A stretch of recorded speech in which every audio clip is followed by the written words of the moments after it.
ห่างดงอำเภอห่างดงจังหวัดเชียงใหม่มาเป็นองค์แสดงพระธรรมเทศนาบัดนี้ได้เวลาและโอกาสที่ทุกท่านที่อยู่ในพระวิหารวัดพระสิงห์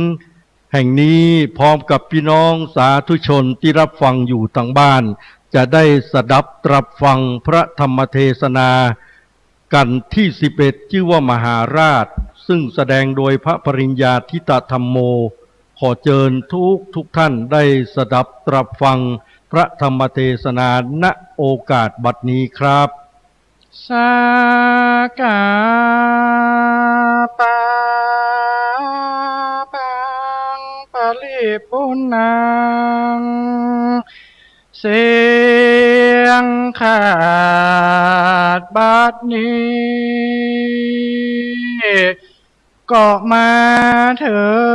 งกันที่11คือมหาราชรุ่งเรืองไรปางเมื่อพญาสนาใจเจตุลาไทยเอาสองน้อยนาฏในตาจากพราหมณ์มาไต่เต้ากันว่าไทยเอาสองลาจากุมารแล้วเล่าก็ลวดมาจูบเจยมือลูบหลังจาถามหาสองปดตาลูกเต้าในดงบัดนี้จะขออาราธนาลูกศิษย์พระโคดมตนสักสวัสดิ์เพิ่นนั่งธรรมาสแล้วเทศนาขอนิมนต์ใส่กาบเก้าและกาบไป1 บัง2 บังอิดไหนแล้วยังขออาราธนาเตเสตุตรมังอนุกรรมปิมังปาจังอาราธนานังกะโลมาโส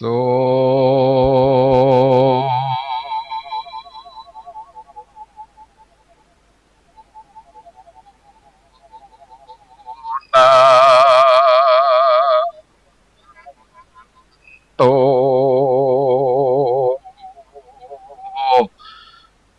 พร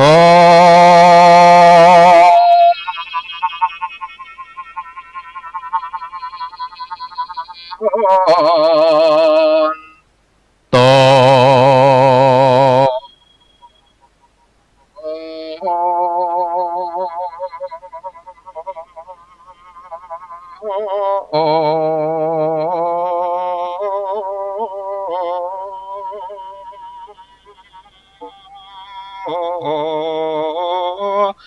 เตวะสังฆา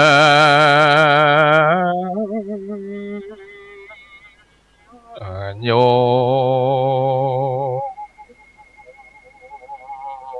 ฟังละฟังละเทวดาตาตาละ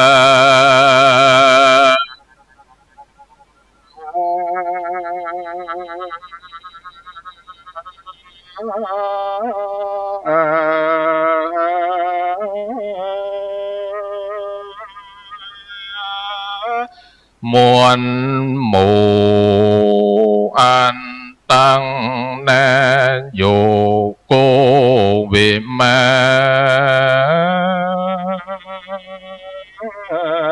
บนหักแสนยังจันนาฟ้า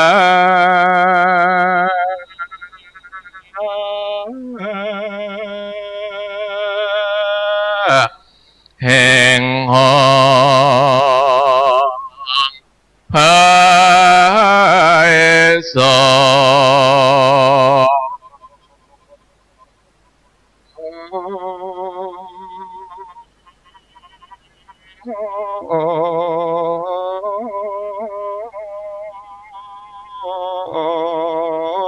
นรักษาเมืองค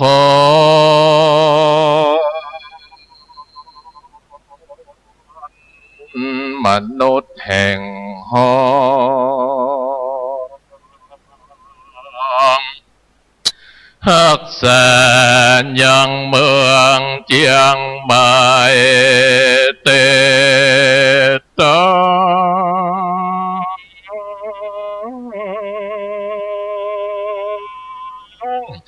วัดพระสิงห์บรมหาวิหารแห่งห้องหนออาลา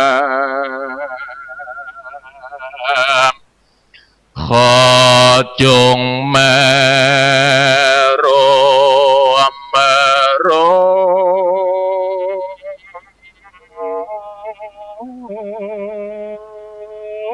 ห่อโฮมเตตา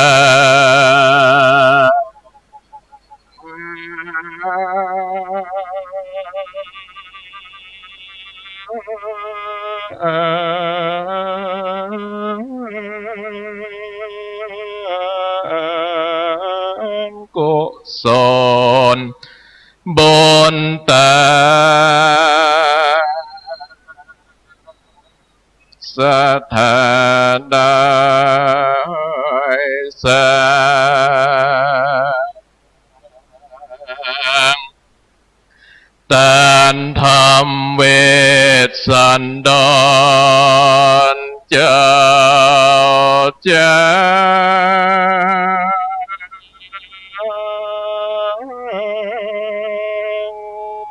มหาจาตา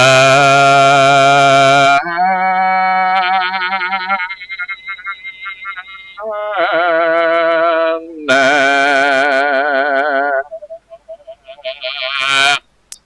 มา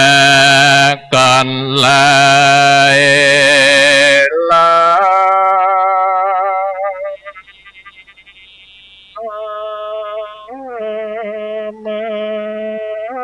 ตั้งยิงใจนานา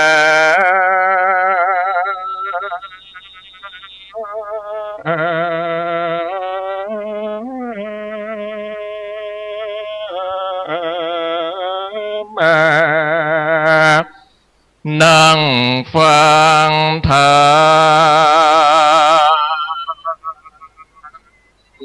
มมหาจารย์แก้วเธอเป็นตีแล้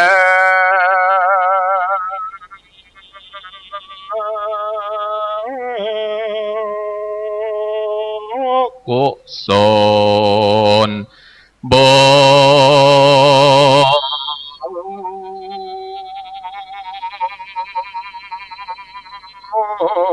นตา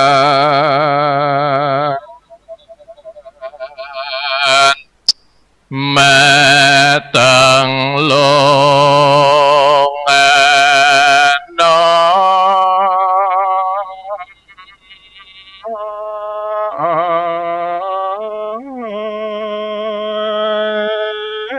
พ่องก็ป่าเอาลา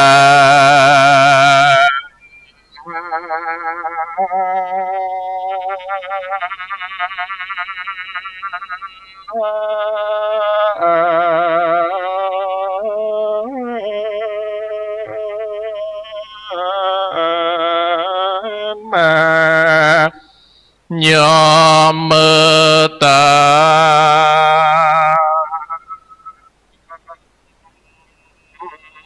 ฟัง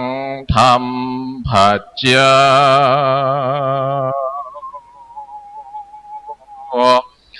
รวมสืบจาตนาลา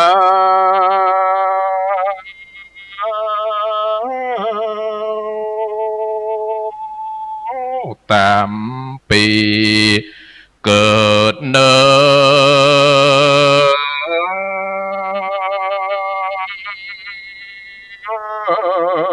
นนา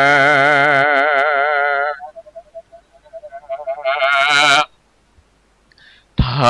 รมหราชการเน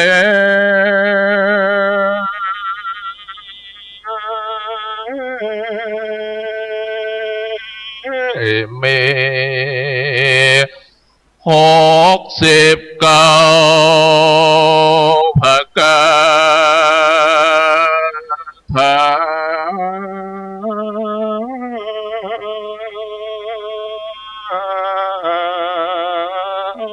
ผู้ที่เกิดปีจอนันดา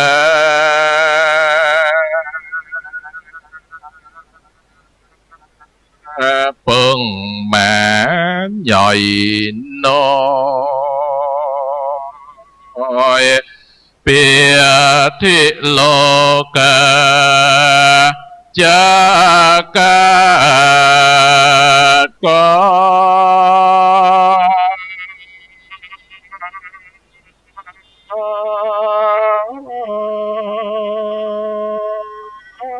อย่างน้ำตกจากบ้า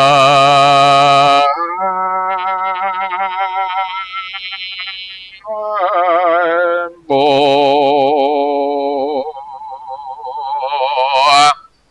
คนเฒ่าคนแก่ฟังแล้ว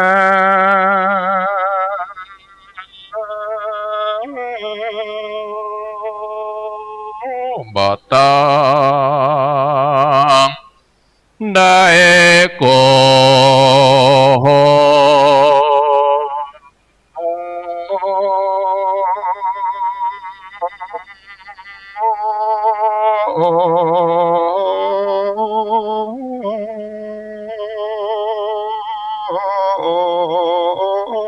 บ่ต้องมองมจากหนุ่มแม่บ่นอยจากเหมือนเบาจีสาวน้อ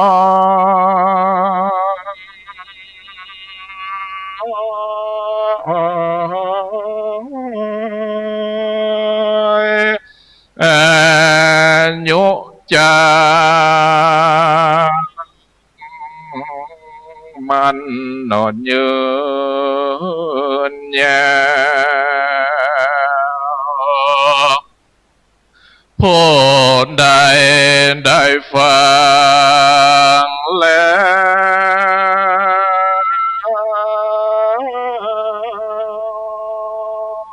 วใจเหมือนนมเหมือนส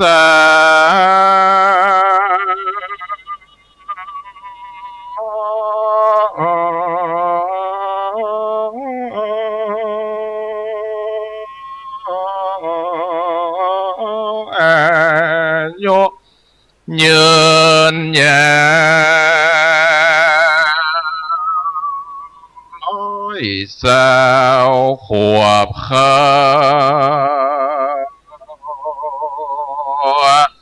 มั่งมน ตนตาม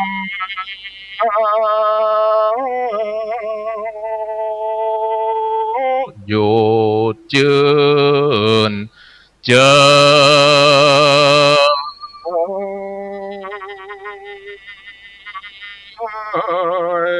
มาและเดิ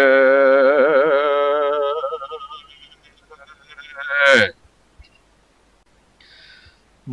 นะโมตัสสะภะคะวันโตอะระหะโตสัมมาสัมพุทธัสสะโป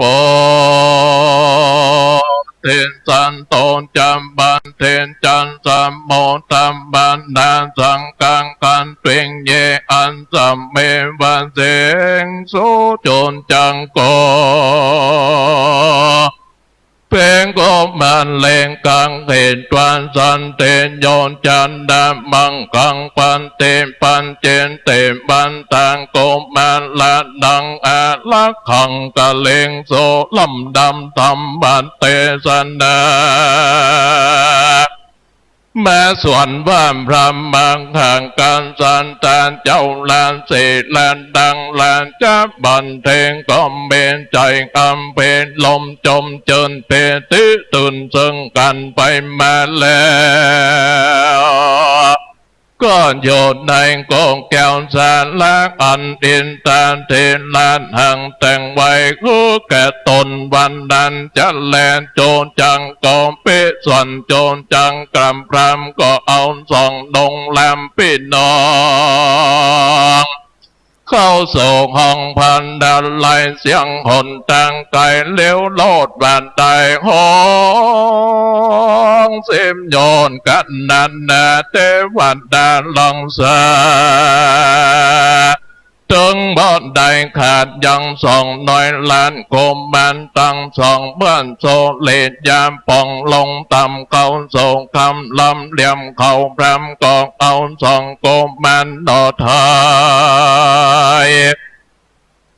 ผู้กำกุ้มไม่เฮินนอนเดือดเด่นได้ส่วนตัวมันกวนตายแต่เดือดไหลมันบอดโดนได้สองลงโพนทอนอกขันยงเกินนอนเดือก้าไม่ติดมาคอยสมกันวันดันแล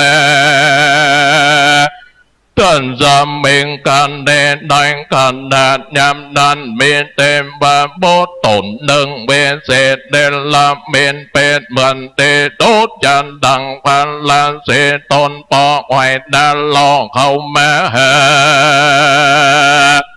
กำเทวันดาตนหนึ่งเบเศษเดนละเมีนเป็ดเหมือนดังมาที่กองเขาแก้มปล่อยยังส่องจันเลปีดองเฮป้นจังบองกองกะขาก็เอากันดวนฟันกันยังหันทำบันเตเจมเต็มเมยหงให้โดยเตพรำเตมาซะลงเกณฑ์เสบอนเก่าเขากังเต็มเล่าลายพรังการ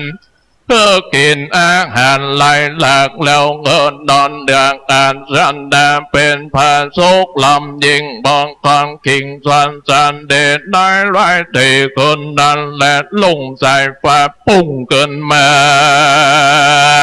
เทวันดากองเคินสองเป็ดน้องเก่าโศบังกองกลางเขาเคินสองน้องเหล่านอนดังเก่าดังพัมเท่าพวกไว้เตพาทาก็อันตรายก็หายไปแล้วอันว่าสองโกมันลางอันเทวันดาทำลังสาบองการบ่มเมพัญญาอันแดงกอมไปตามพามดันส่วนโจจังกำพามอันเทวันดาหักบันดาลหัวใจแว่นจังไปเมืองกาเล่งกาลานอันเป็นอาวาสแห่งตนก็ลงหนเข้าไปสู่เมืองเจตนตลาดดังก่อนโดยอันนอนหนตังพระมานวัดดอยเสพวาน ในเขินอันพรำจังไปล่อนเต่าไทยย้อนสนใจนอนสำลันในพระศาสตร์ในเมืองแก้วลานโปเลในยามลายที่ไกลลงเต่าก็มงเดเมทาฝันหันว่าใจโพหนึ่งดำนำเอาดอกบอนส่องดอกมันตั้งไว้ในพระหันกันสันเจ้าได้เอาตัดทรงโหตั้งสองฟันบาหลังองไก่สอนเตดวงเดชเต้าสนใจจิ้งพันลันนาคอยยังโลมสั่งแม่เหมือนลูกแก้วกันกำพาพ่อกุมมาเช่นแลนาวังรันจาพญาสนใจลันจาตนแก้วมีอัจญานาฏอามานแก่นแก้วจุงเล่นแล้วไปพันไปก็กลุ่มพันเอาพันเท่ากำส่องนอดเดาก็มันมาโซสันทานลงหลวงรีบโตตีนันได้นักการอามานก็ลบโดยอาจญาปานไปยับยังพามเท่าผู้เท่ากับสองนอนเนาก็มันมาโซสันทานลงลานเต้าบาลมมันน่าสนใจจากภาษาไหลกำพามเตียวเต้นใครลูกเหตุอันใดสองกุมารจิ้งเก่าขานเจียนจาว่าดูแลพามปูตันได้สองกุมารพี่ดองแตกห้องเมืองดาเมืองลาวกานันจาเมื่อดันโจจังกำพามจิ้งเก่าต้นสันว่าคันแต่สมมนเตว่าเป็นเจ้าพัญญาเวนสันตละละสีใสใจกว้างเป็นตาตั้งไหลไปแห่งคนตกอย่างเข็นใจแนบมันพลาสีตนนั้นไข่สังโปติสมปานจิงเงินสองก็มันแก่คาถาอันข่มเต่าเข้าไปขอตั้นยกยอเธอโดยง่ายอันไม่นาเข้ามาหาเดชและนาจะเลงก็มาโลเจ้าจะเลตนองค์อาจเจ้าจริงภายเสียงหันนานเก่ากำโอกาสขาดแดดพัญญาเป็นเจ้าข้าจังเก่าถึงพามเป็นตาเมื่อเจ้าเมืองมาสนสองคำพามปอใส่เดไปโยเป็นเจได้ปามไม่ทุกยากไหลหลอดตายชื่อว่าขานยิ่งใจช่วยใจกองหาบอนได้สังคนมามงกลกวนขี่มาตัวตีเต็มอ่านจังฟังสานตัวสอนพ่อเพื่องกันไหลโหดทุกวันเมื่อพามโลกไก่พันมาหย่องก็เหนียวนองอันเขาขอตันหันแต่ลันกันไตตั้งสองเต้าบอมปองเอาไว้จริงจกใจเป็นตันไปบ่ใจบ่ลังลานปูพัญญาเจ้าหากจนแต่เล่าแลมปูพัญญาเหยเหมือนนันพัญญาสนใจดันเล่นได้ยินเจ้าจะเลกุมมาข้ามต้นสารไข่เขาจิ้งเก่าเป็นถอยว่าโดนลาเจ้าจะเลงโกมันหลานน้อยลังปูเหยเจ้าอยากเก่ากำฟองเธอทงต้องหัวใจพอเลิศถอยโกโปลันว่าโบเหมือนเกินนั่งกองไปกันอันใดเป็นเต่าละนั่งเดือกอันสันนางหาความผ่าทุกบ่อนใดและลานเฮยเกมังเกณฑ์ยังโดยเมตแต่สองลานเป็นกานักน้อยวานเต่าใดเจ้าอย่างคำใจตนปู่จงเก่าเฮโลนโจอันเมเข้าของเราเมบลายจังแต่งเฮินเจพามได้แลนดางโกมันลมเป็นเจ้าจันแรงโกมันได้เย็นพระองค์การตนโปเต้าจมจื่นยาวบันใจจริงตนสานกลมกรา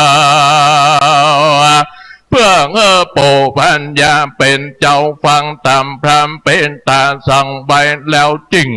ลงแก้วเป็นตาแก่พระมนาจา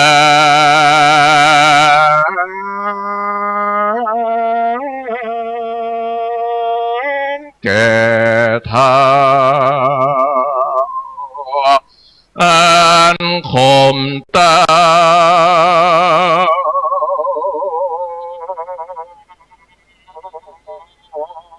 เข้ามาคนนั้นแหละตันโตบันดันเจ้าบัดลมบัดสนใจอย่าลาดลานจาเจ้งปงอาจยาอันนันอำบานโพจลาดในลันช่างการจริงเก่ากำงามบ้านดูลาในนอกกันอำบานโพจลานแต่งดาท่านจงไปเป็นจาลันนาของรางวัลอันลันล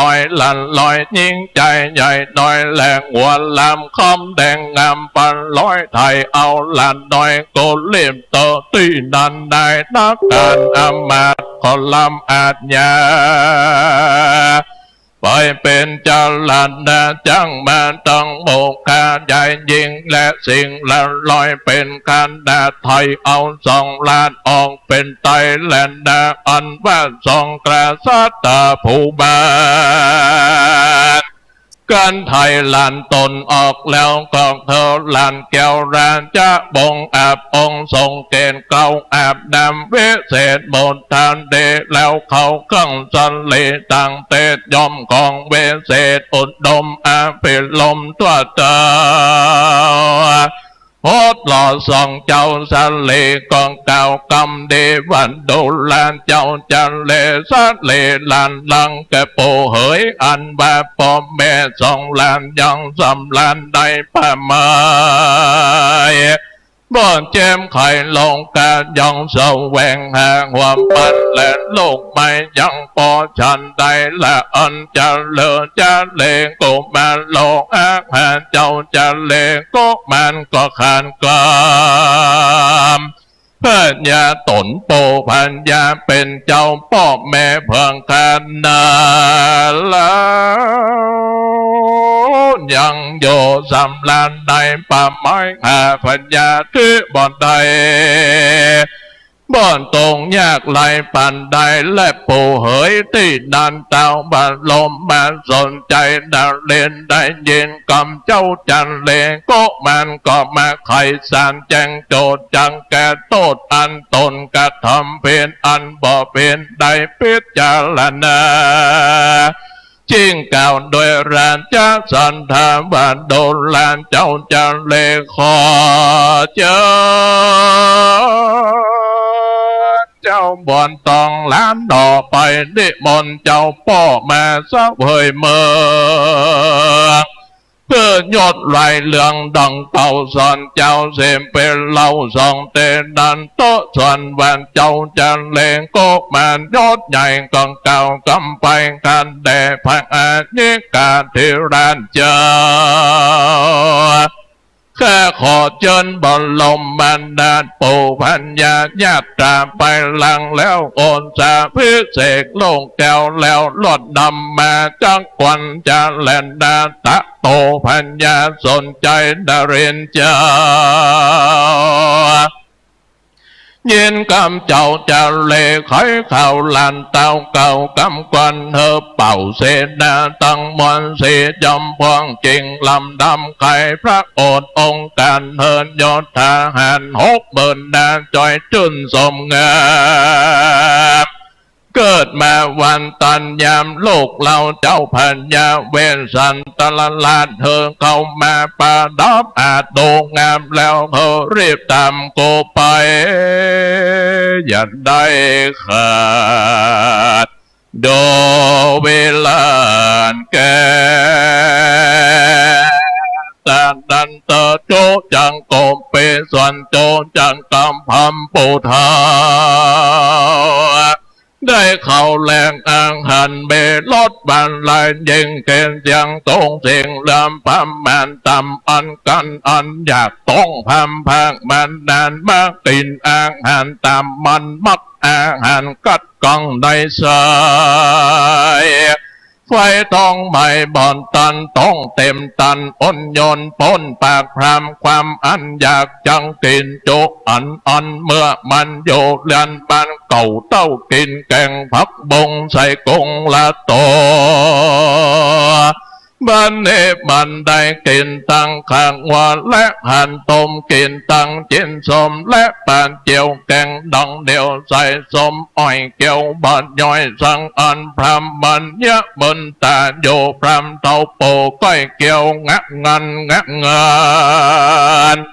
มากินตังแบ่งมันและอึ่งยางกินตังหมากเปล่าและหมากตาลกินตังน้ำหวานและหัวเพืองกินบดดอกบดแยงตังแต่งตังเต่ากินตังเขาสาเลของเกณฑ์ไม่ลายหลางพามเท่าอย่างกันลอนกินมามันสองแกมกัดมาไม่ต้องพามเท่าใหญ่เต้าตนแต่เตือนพามเย็นลำบากอมต้องลองออกปางต้องเขินกิ้งพบพนโยบนสาดทันลุงทันลาดเถื่อมไปเอาไฟมาส่องคดหาจ้องโยละลานโคตรหาจันก็บอกออกบังจังทองเงิมเบาใจกินยาปั้นโจดในกอมบอมแปะกินยาแก้กอมบอลลงกินยาผงก็เสียงสามใต้เอายามาลูบไล่หวังจังได้เบาใจพรำหายใจสะอื่นสะลอขึ้นโลกขอปั่นงอมบอสะเศร้าหายใจเศร้ากังกับตาบอลลอมเหลือเขินแต่เหลือกเฟินเมื่อบนพงเขาหลังแสนโยเป้าหันพามเท่าดังจังตายเขาตั้งลายพร้อมใจเล่งนอมเป็นอันเดียวเขาก็จริงเตียวไปหำมอนโจกแห่งเพื่อนจังแต่งพามหายก็ไปโสมองหัวฝ่ายก็วางติดฟงไปโซมองหัวหลวงก็ว่าบ่อนใดโยไปหาเท่าโปก็ว่าอย่ายอมยังอยู่กำบ่อองไปโซมองหัวงองก็ว่าสุขแม่ตุลานไปโซมอจังตันก็ว่ามาตายแล้วไปโซมอจังแก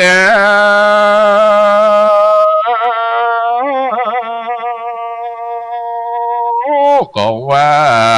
เพเมียมันไปโสมอคำปันก็ว่าไปการแขกไปโสมอหัวแตกก็ว่าไปสร้างส่วนมันไปโสมอควันก็ว่าเป็นพันญาติไปโสมอหัวกาดก็ซ้ำว่าเป็นไอไปโสมอคำใบก็ว่าล้อมหัวบ่มแม่ไปโซมอโตวางก่อนดีไปไล่ไปโซมอใส่ก็ว่าดีไปนาไปโซมอโหลาก็ว่าลมปงไปโซมอส่วนหงหมาก็ไล่คบเขาจริงลบมาดังเก่าเข้ามาแป่งยามปั้นโจตังทั้งเฮกินมาขังก้อนเสียงสามตรงกินยาพงก้อนเสียงสามใต้ต้องพรำเท่ามาใกล้แตกเสียงตุ่มฟงทนนันนะนมงะงมงะเงาดันโยสะเศร้าเสียงเศร้าว่าพำเราตายเสียแล้วพองก็เบี้ยวปากแล้วก็มาไข้หัวพองก็เข้าไก่บ่อนใดเพราะกลัวปูพามเธอพ ห้องก็มาตีกองทัพบันใจไปตาตีเหอความขาดใจแต่ข้าวต่างแล้ว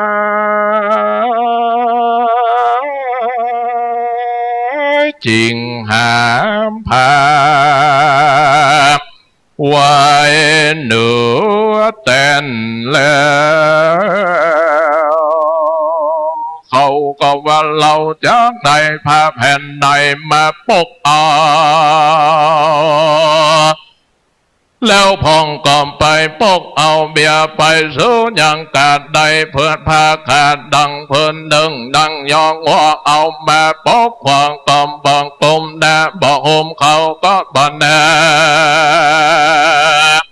เขินสองตาลับเหลียวพองก็ว่าเอวเหลียวโกนเดเย็นโกทานนัง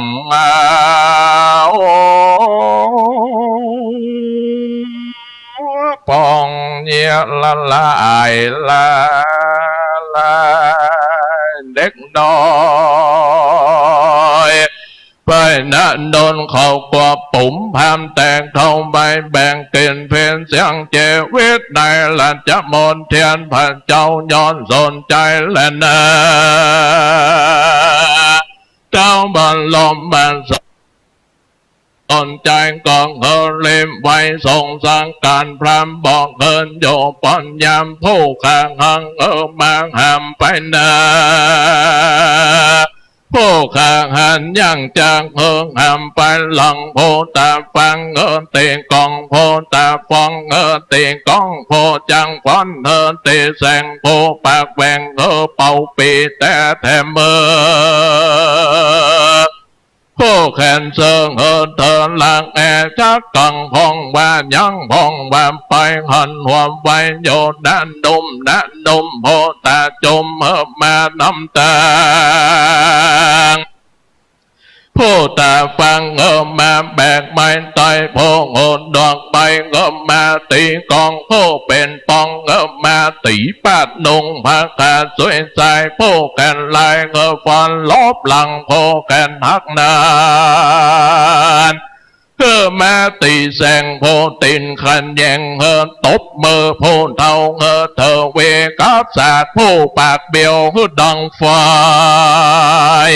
เข้ามาล้ำไหลโศกเศร้าพ้องก็ว่าเจ้าลา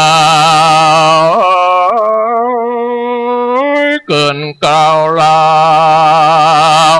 จากเสีย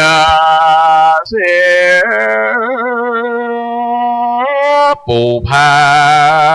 มดาวตื่นได้จากเสียยังนา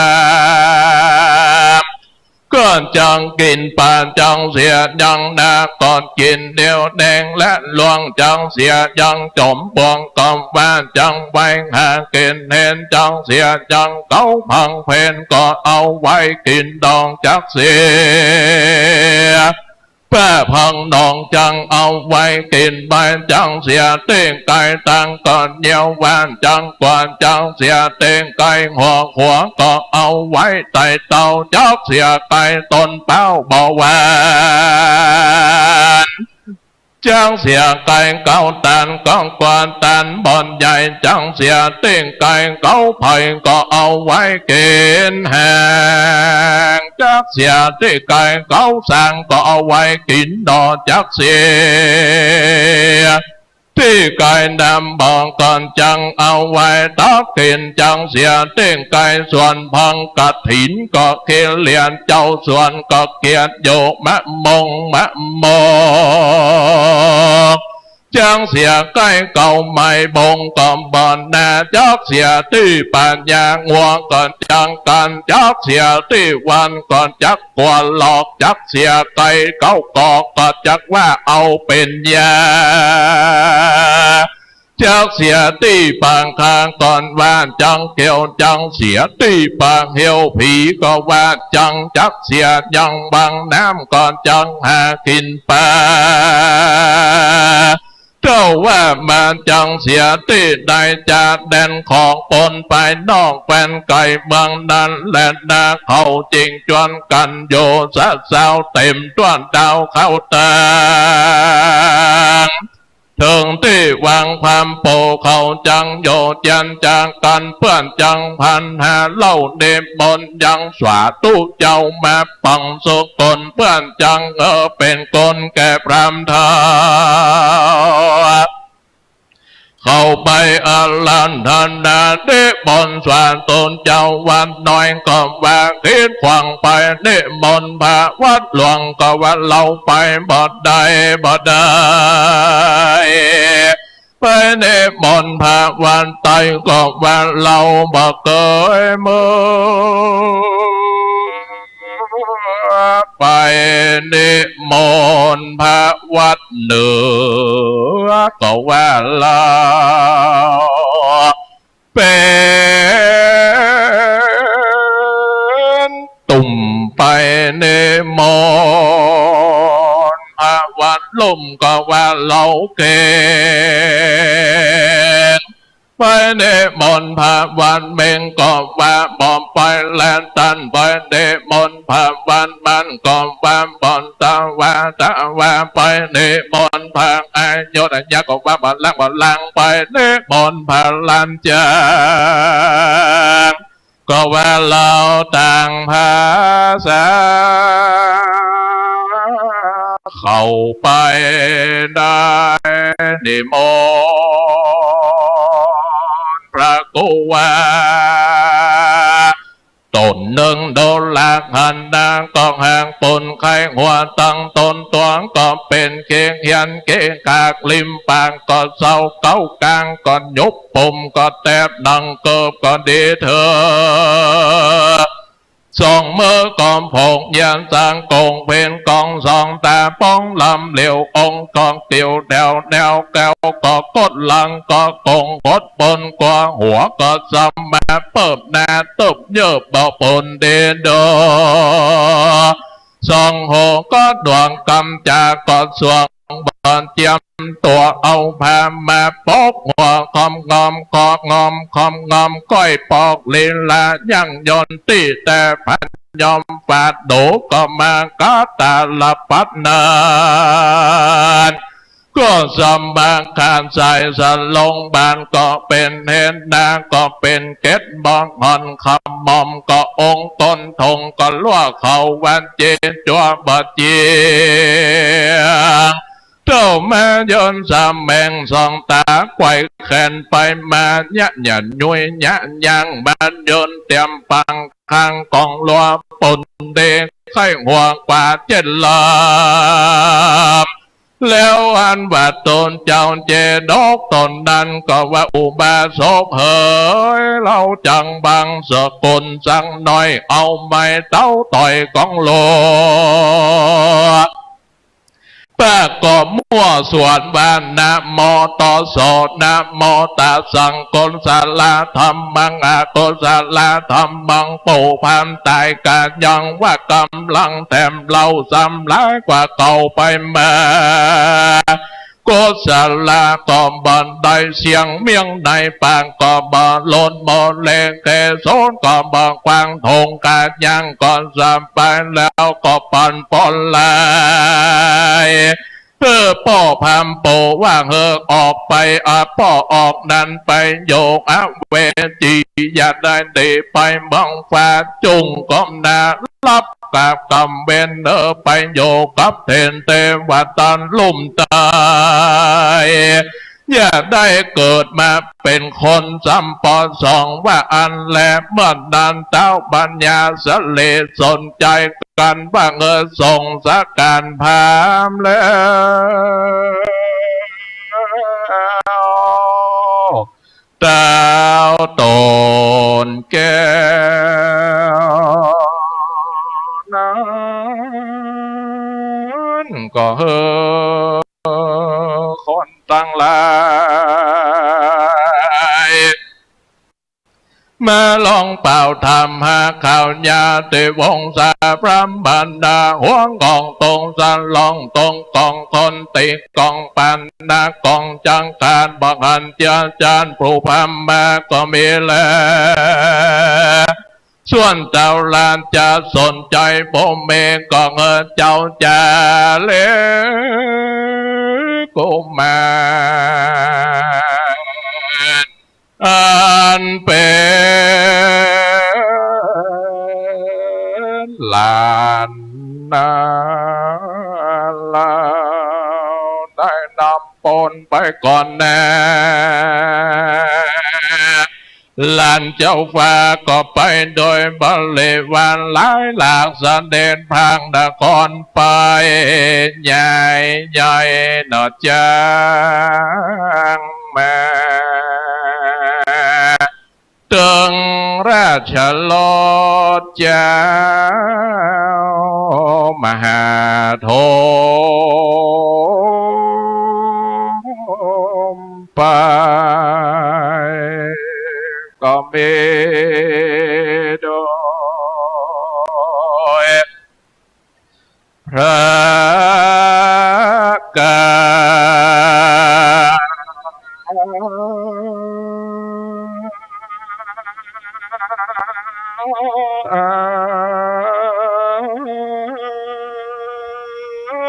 ดังกล่าวมาเนลนามหาเล่นจำปำปังเด่นเต้นตังเกตอย่างอันเก่าห้องยังบางอันลานอันปราดำปันดาด้วยการถาว่าใจ69ประการถาก็บางคนสมเล็ดเสด็จ สาธุสาธุสาธุศรัทธาสาธุชนพ่อแม่พี่น้องทุกท่านได้สดับพระธรรมเทศนามหาชาติกันที่11นะครับชื่อว่าธรรมมหาราชซึ่งประดับประดาไปด้วย69คาถาสำหรับท่านที่เกิดปีจอซึ่งได้แสดงโดยพระปริญญาทิตธรรมโมวัดหางดงตำบลหางดงอำเภอหางดงจังหวัดเชียงใหม่เป็นที่บัวรมวลจบลงไปแล้วนะครับครับในโอกาสต่อไปนี้ขอเชิญท่านเจ้าภาพที่รับเป็นเจ้าภาพการมหาราชในวันนี้นะครับขอเชิญคุณแม่กุลยาวินัยวัฒน์ครับได้ประเคนจตุปัจจัยไทยธรรมแด่องค์แสดงพระธรรมเทศนาและนอกจากนั้นก็มีท่านเจ้าภาพที่สมทบกันที่11ดังจะได้ประกาศนามดังต่อไปนี้นะครับถ้าท่านอยู่ฟังอยู่ที่บ้านก็ขอยกมืออนุโมทนาสาธุนะครับก็มีคุณแม่บุญสายจันคำคุณปรเมศจันคำร้อยตำรวจเอกวรรัตน์และนางมารีพันธ์แก้วมงคลพร้อมด้วยลูกหลานนะครับคุณแม่บัวพันธ์มุลลาคุณอันนี้ก็เป็นรายชื่อรายนามท่านเจ้าภาพร่วมเป็นเจ้าภาพโดยคุณแม่กุลยาครับและนอกจากนั้นในวันนี้กันนี้ก็มีท่านเจ้าภาพก็คือคณะครูนักเรียนโรงเรียนธรรมราชศึกษาครับพ่อแม่พี่น้องครับซึ่งวันนี้นำโดยอาจารย์ทิติกันธัญญาจุฑารัตน์นะครับอาจารย์เฉลิม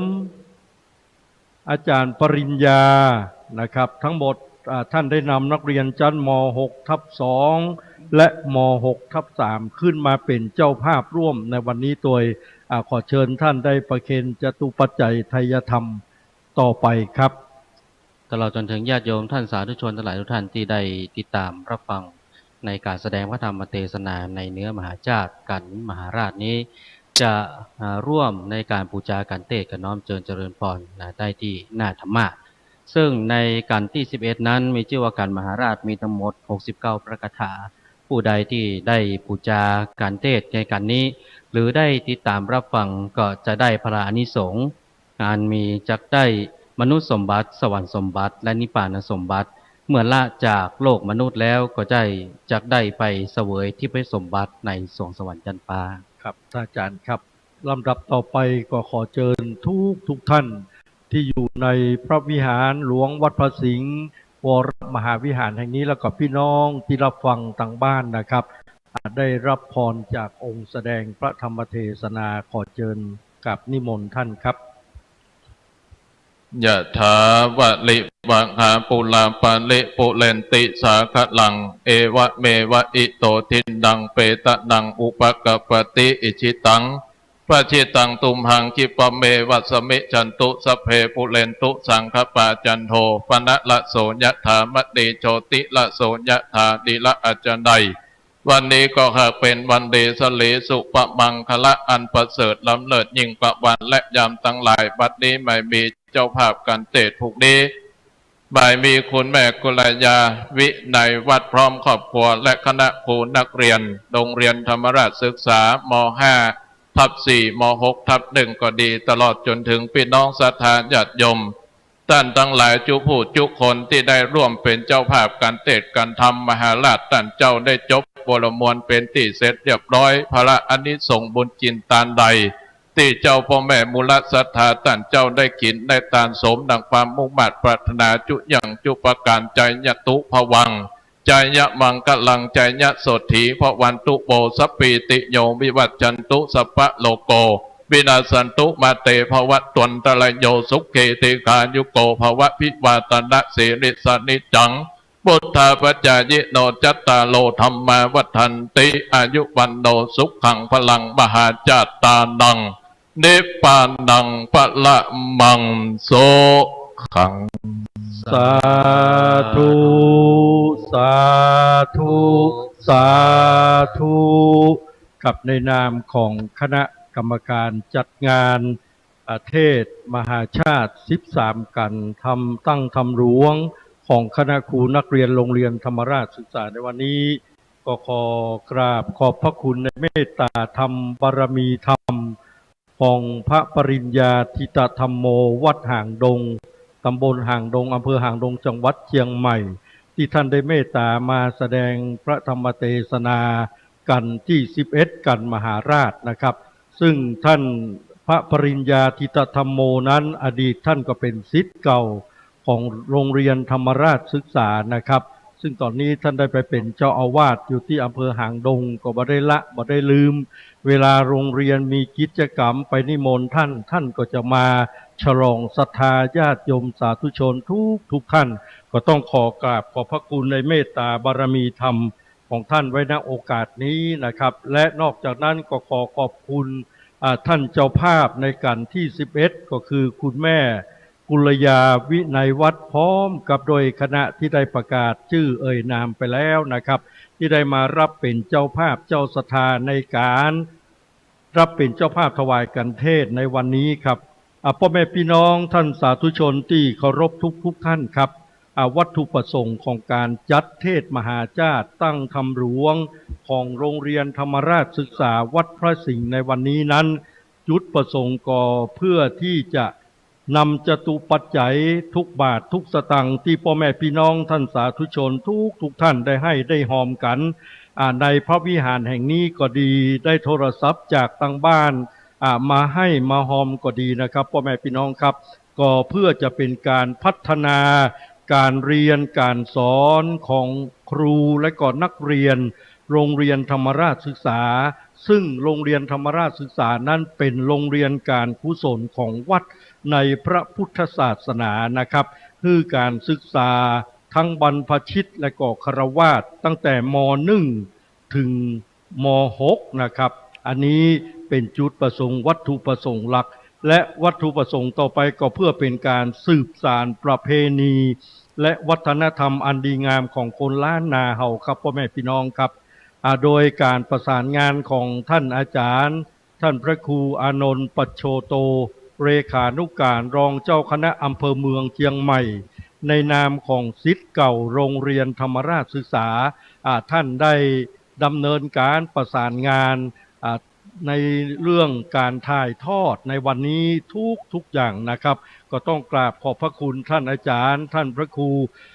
สมุอานนท์ปัญญาปโชโตเลขานุการรองเจ้าคณะอำเภอเมืองเชียงใหม่เป็นอย่างสูงไว้ณโอกาสนี้ครับ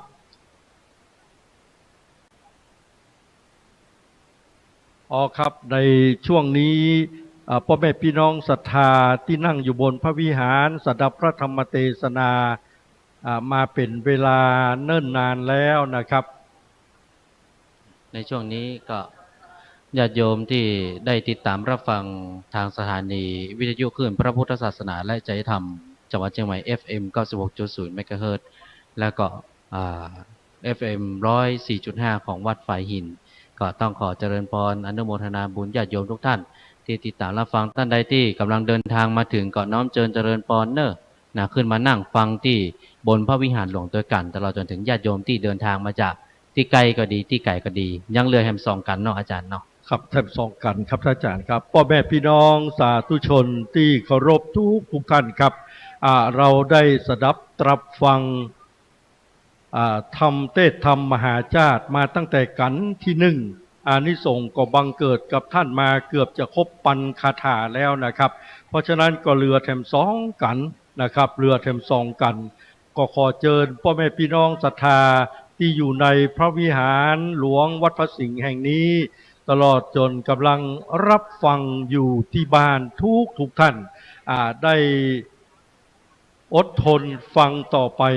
เพื่อที่อานิสงส์ผลบุญที่เราได้สดับตรับฟังธรรมมหาชาติธรรมหลวง13กันนั้นนะครับจะได้บังเกิดขึ้นอย่างเต็มที่บริบูรณ์ครับลำดับต่อไปจะเป็นการแสดงพระธรรมเทศนากันที่12ครับพี่น้องครับชื่อว่ากันสักกติหรือชักกษัตริย์นะครับกันนี้ก็จะมีอยู่ด้วยกันทั้งหมด36คาถาสำหรับท่านที่เกิดปีกุลนะครับซึ่งในวันนี้ได้รับความเมตตากรุณาจากท่านเจ้าภาพในกันที่2ครับก็คือคุณแม่ทัศนียาวังพฤกษ์นะครับได้รับเป็นเจ้าภาพในการถวายจตุปัจจัยทายธรรมกันเทศในวันนี้ขอเชิญคุณแม่เข้ามาที่ซุ้มสืบชะตาคุณแม่มาเรียบร้อยแล้วอันนี้เป็นมหาอุบาสิกาแก้วของวัดพระสิงห์วรมหาวิหารนะครับมีกิจกรรมใดๆคุณแม่ก็จะมาร่วมบุญร่วมกุศลอยู่ตลอดเวลาและนอกจากนั้นเจ้าภาพที่จะมาร่วมในกันที่12ครับก็คือคณะครูและนักศึกษาฝึกประสบการณ์วิชาชีพตลอดจนพระภิกษุสามเณรของวัดพระสิงห์วรมหาวิหารเฮานะครับก็นำโดยท่านอาจารย์ทัชเดชอาจารย์อัชราอาจารย์ณัฐวัฒน์อาจารย์เรวดีอาจารย์พีรยุทธอาจารย์ณภาพรอาจารย์ธนกฤษอาจารย์นพรัตน์อาจารย์ฉัตรลิกาอาจารย์ณัฐวรรณอาจารย์พานทองอาจารย์พัชรพรและคณะกรรมการนักเรียนโรงเรียนธรรมราชศึกษาก็ขอเชิญขึ้นมายังบนพระวิหารแห่งนี้ได้แล้วนะครับและขณะนี้องค์แสดงพระธรรมเทศนาในกันที่12ชื่อว่าสักกติหรือชักกษัตริย์นะครับก็ได้เดินทางมาถึงเป็นที่เรียบร้อยแล้วนั่งอยู่บนธรรมาสน์แล้วนะครับนั่นก็คือสามเณรเอกอนันต์พงศธรทรัพย์ท่านอยู่วัดบ้านกลางตำบลท่าวังตาลอำเภอสารปีถ้าพร้อมแล้วก็ขอกราบนิมนต์ท่านสามเณรเอกอนันต์พงศธรทรัพย์ได้แสดงพระธรรมเทศนาในกันที่12ชื่อว่าสักกติหรือชักกษัตริย์36คาถาณโอกาสต่อไปนี้กราบนิมนต์ครับเจริญพรญาติโยมที่ได้เดินทางมาฟังพระธรรมเทศนาการเนื้อมหาชาติในกันนี้เป็นกันที่12นะเจริญพรขยับขึ้นมาทางด้านหน้าก็เต็มเนอะตอนนี้ทางเจ้าภาพนะก็ได้นั่งในโขงเจ้าตาแล้วนะเดี๋ยวจะมีญาติโยมที่เดินทางมาแหมก็จะได้นั่งตอนหลังต่อเนาะ ขอเจริญพรขยบขึ้นมาด้านหน้านอกนะเดี๋ยวได้ติดตามรับฟังในพระธรรมเทศนาโดยพร้อมเพรียงกันต่อไป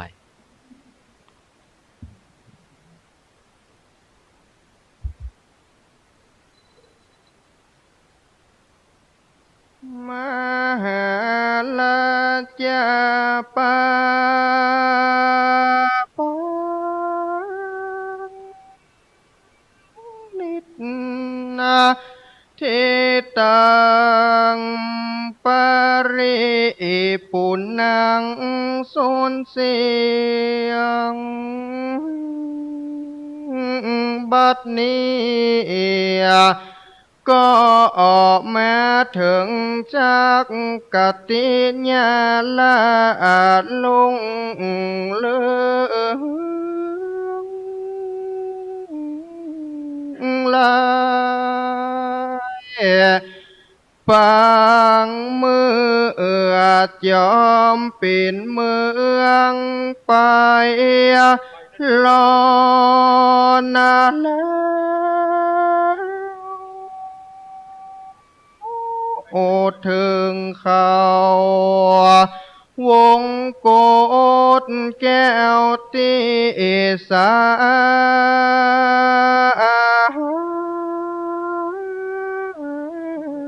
ลาหกดาวเจ้าก็บังเกิดโสกา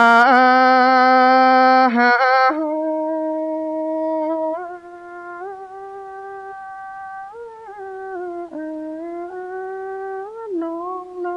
ำให้เหตุใดปัดโลกแก้วไทย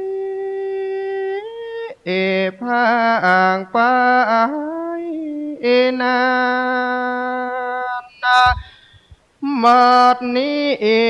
ก็ยังขอ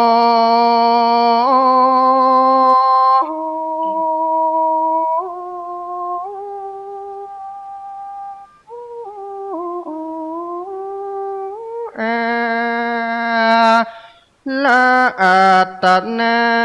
ลูกศิษย์พระผู้บานตนเลิศแล้วขึ้นนั่งธรรมอาจแก้วแล้วก็อ่อยเตสนาธรรมสาธุธรรมังอนุกัมปิมังปัจจังอาลาตนังกะโลแม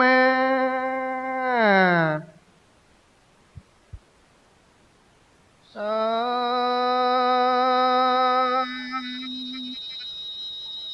การเตญะ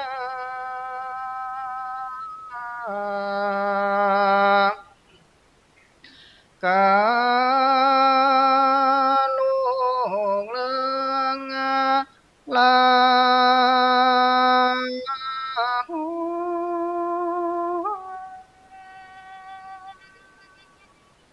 ลักษมี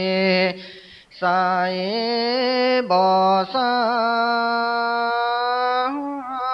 วปางเมื่อองเท้า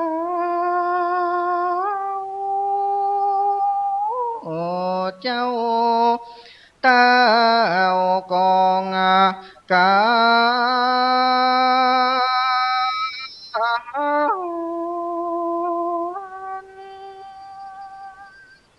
ในป่าหิมวันป่าดงคนอินตา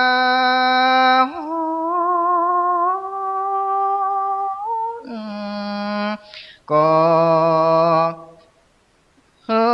ฝนหาแก้วหลังลงมา หิมมาวันป่าไม้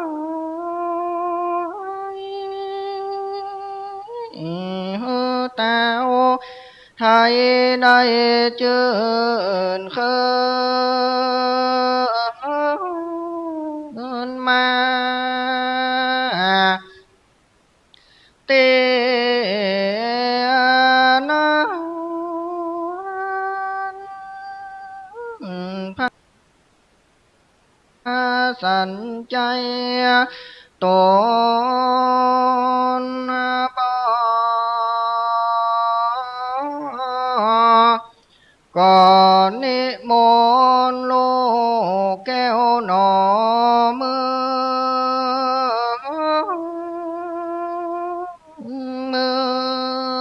องเวสันตาลาลาดก็ออกฟางเจียนจา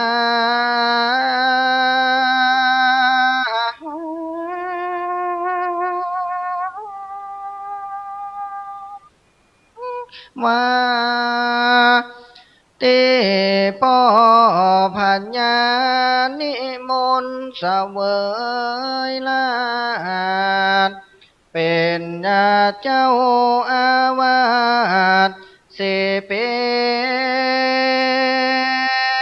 น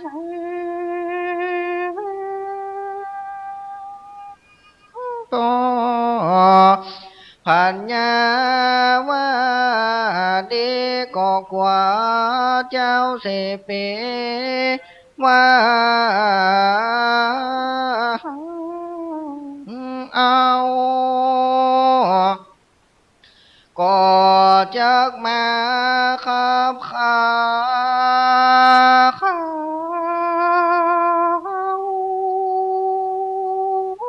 ขานี้นี่กา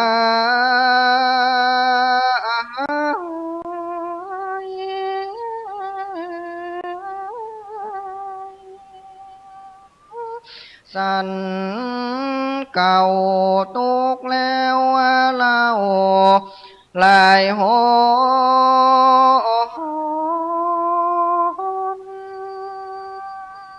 ขอ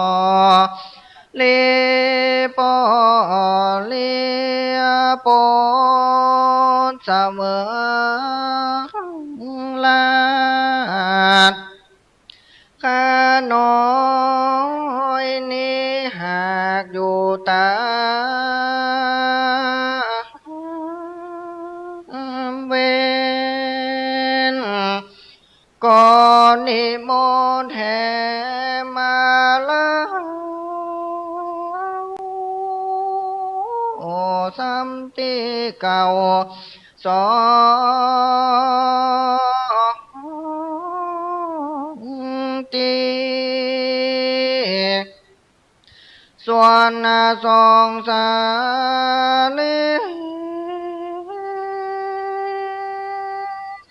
ลูกแก้วก็รับนิมนต์แล้วจึงเมืองก็มีวัน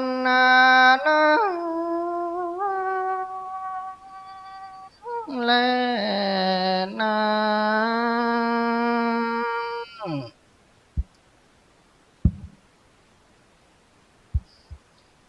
ำนะโม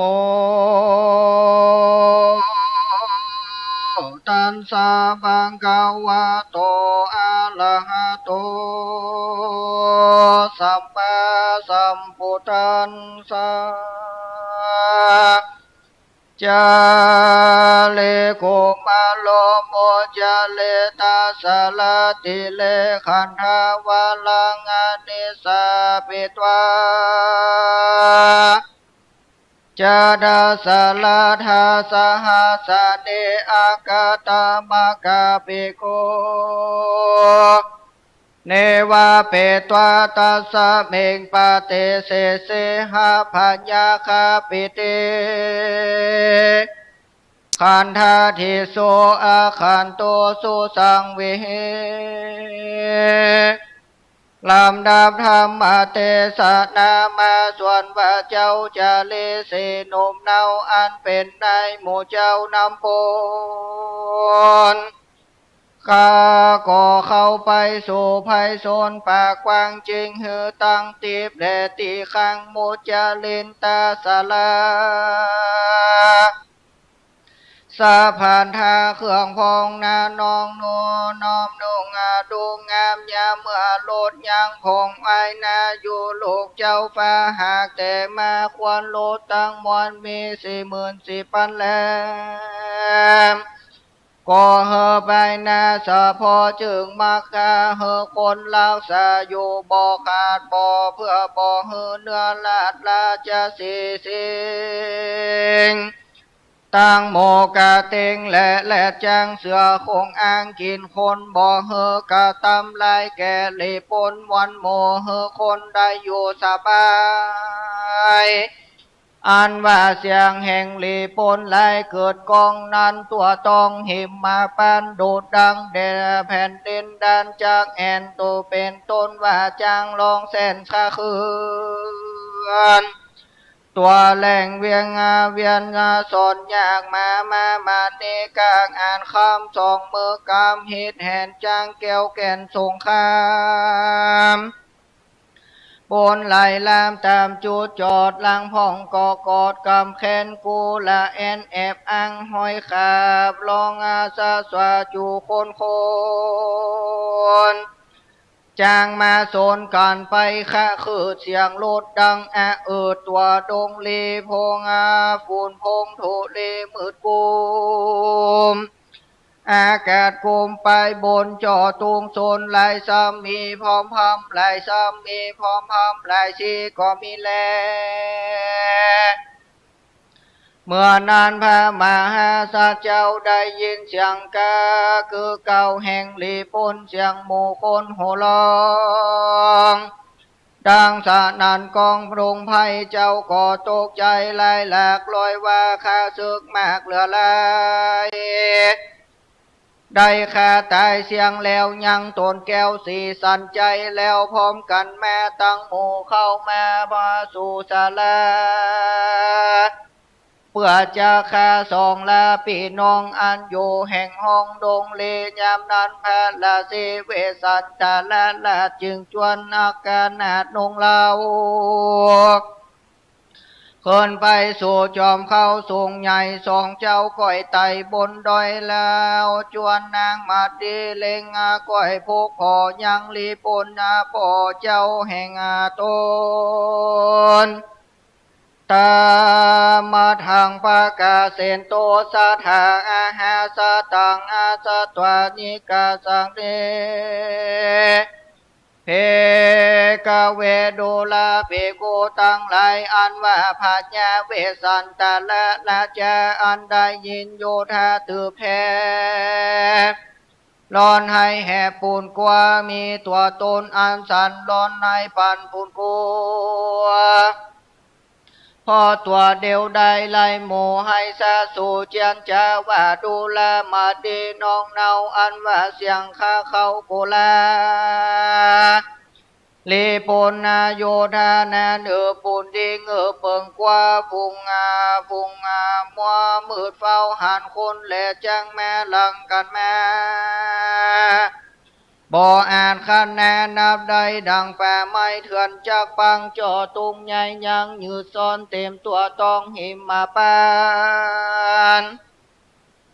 โดลานางนงคันเจ้าปีเล่าตั้งสองนี้เหมือนดังนาเนื้อในดงอันพันป่าจงใจจอดหือเมียนหลอดมอละนาล้อมกันมาทุกจ้องเฮือตกปองลูโคมแล้วก็ลุมกันแต่งด้วยหอกเถื่อนกาฟันด้วยผ้าอันโคมเฮอชีวิตจมมวยมอดบ่อเฮอหลอดตั้งใจเจ้าเมืองตั้งหลายปอกกะตำโตดเข้าคิวโคดว่าเราบ่ดีข้าบสองละนี้มาอยู่ป่ากูปีนี้หากำลังบ่ได้ทา ทมอดใจอยู่โยธาบัดนี้สองเราละพี่น้องจะถูกต้องอนตะลายขาดใจตายในป่าลังบ่อลังว่าจะขึ้นไปเมืองส่วนนางบุญเรืองมาเตได้ยินบาลาสีกล่าวรานางก็เล็งที่หันหมูเสนาเลโยลิปนโยธาลายบ่อน้อยใหญ่เป็นถอยดูงามนางก็รู้ความว่าเสนาตนแต่ก่อนจักมาลมพามอนจอมหัวบ่เหอตกใจกลัวสะดุ้งตีจิตแต่กุงเวทนาจึงกล่าวว่าข้าแด่พระจอมเงาเจ้าอย่าได้สาลัดในป่าละมีตนเจ้าก็จักได้ทาสลายผ่านญาสัพปัญโยบ่ภาคนำสัตว์จากองค์ข้าสงสารเข้าโซเนปานเวียงแก้วข้าศึกได้มา8 กองไล่ก็จักไปป่าละมีดังอันคือไฟอันเดือดน้อยจางมาเผาซึ่งน้ำมหาสมุทรก็หลอนจากลมแห่งใดไฟอันนั้นใสก็จักดับไปนั่นแจเจ้าหนอไทยมีคุณนาฏอดูดังเขาสินเนนูลาดบาปตาอัน100ว่าพระเปตาติลาจักโยธาเข้าสู่อรัญญาป่าไม้มาอัญเชิญพระเงาไทยเมืองกาเลยามเมื่อมหาสารสีได้ยินนางมาดีกล่าวแก่เจ้าก็ว่าแต่บ่ผิดพวนจึงชวนนางงามล้วนทวนที่เข้าสู่ที่ปัญญาศาลาก็มีแล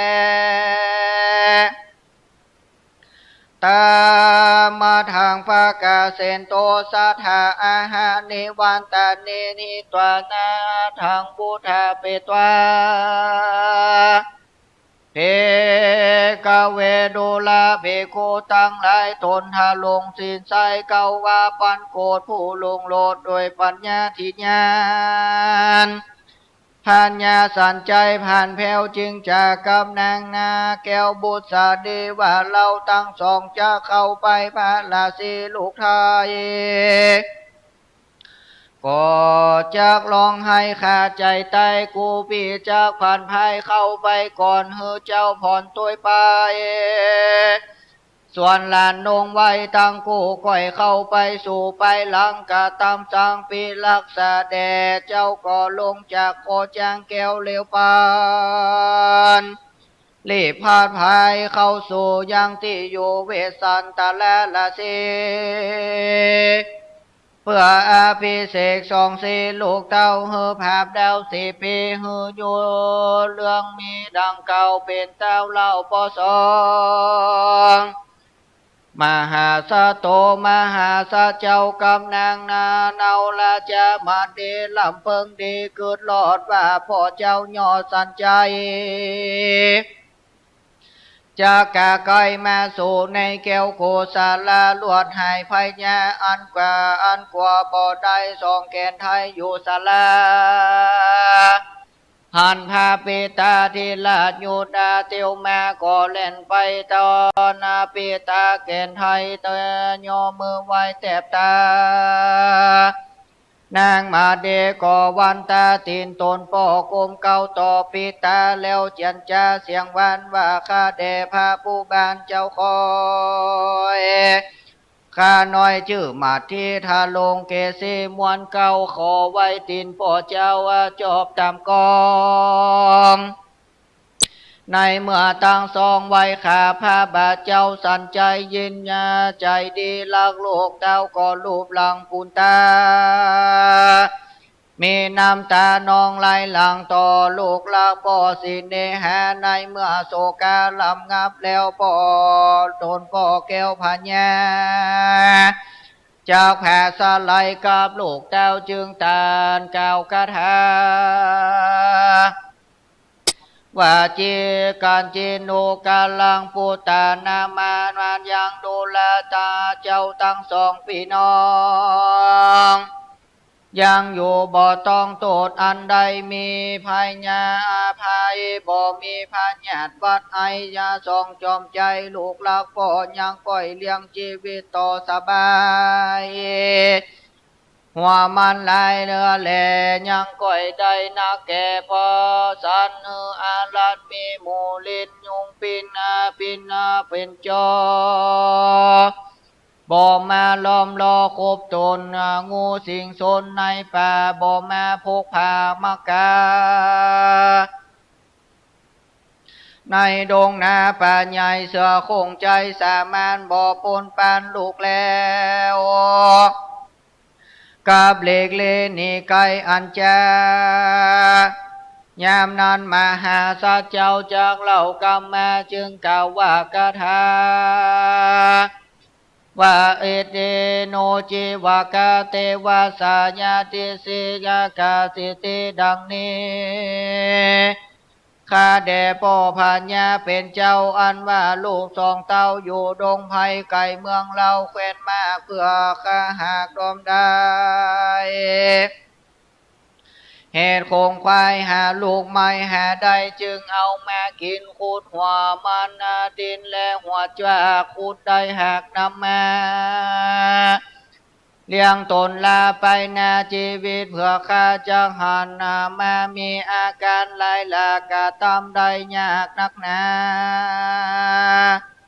ผู้ข้าเป็นตามภาษาละสีทุกยากหากได้พัดภาคสมบัติได้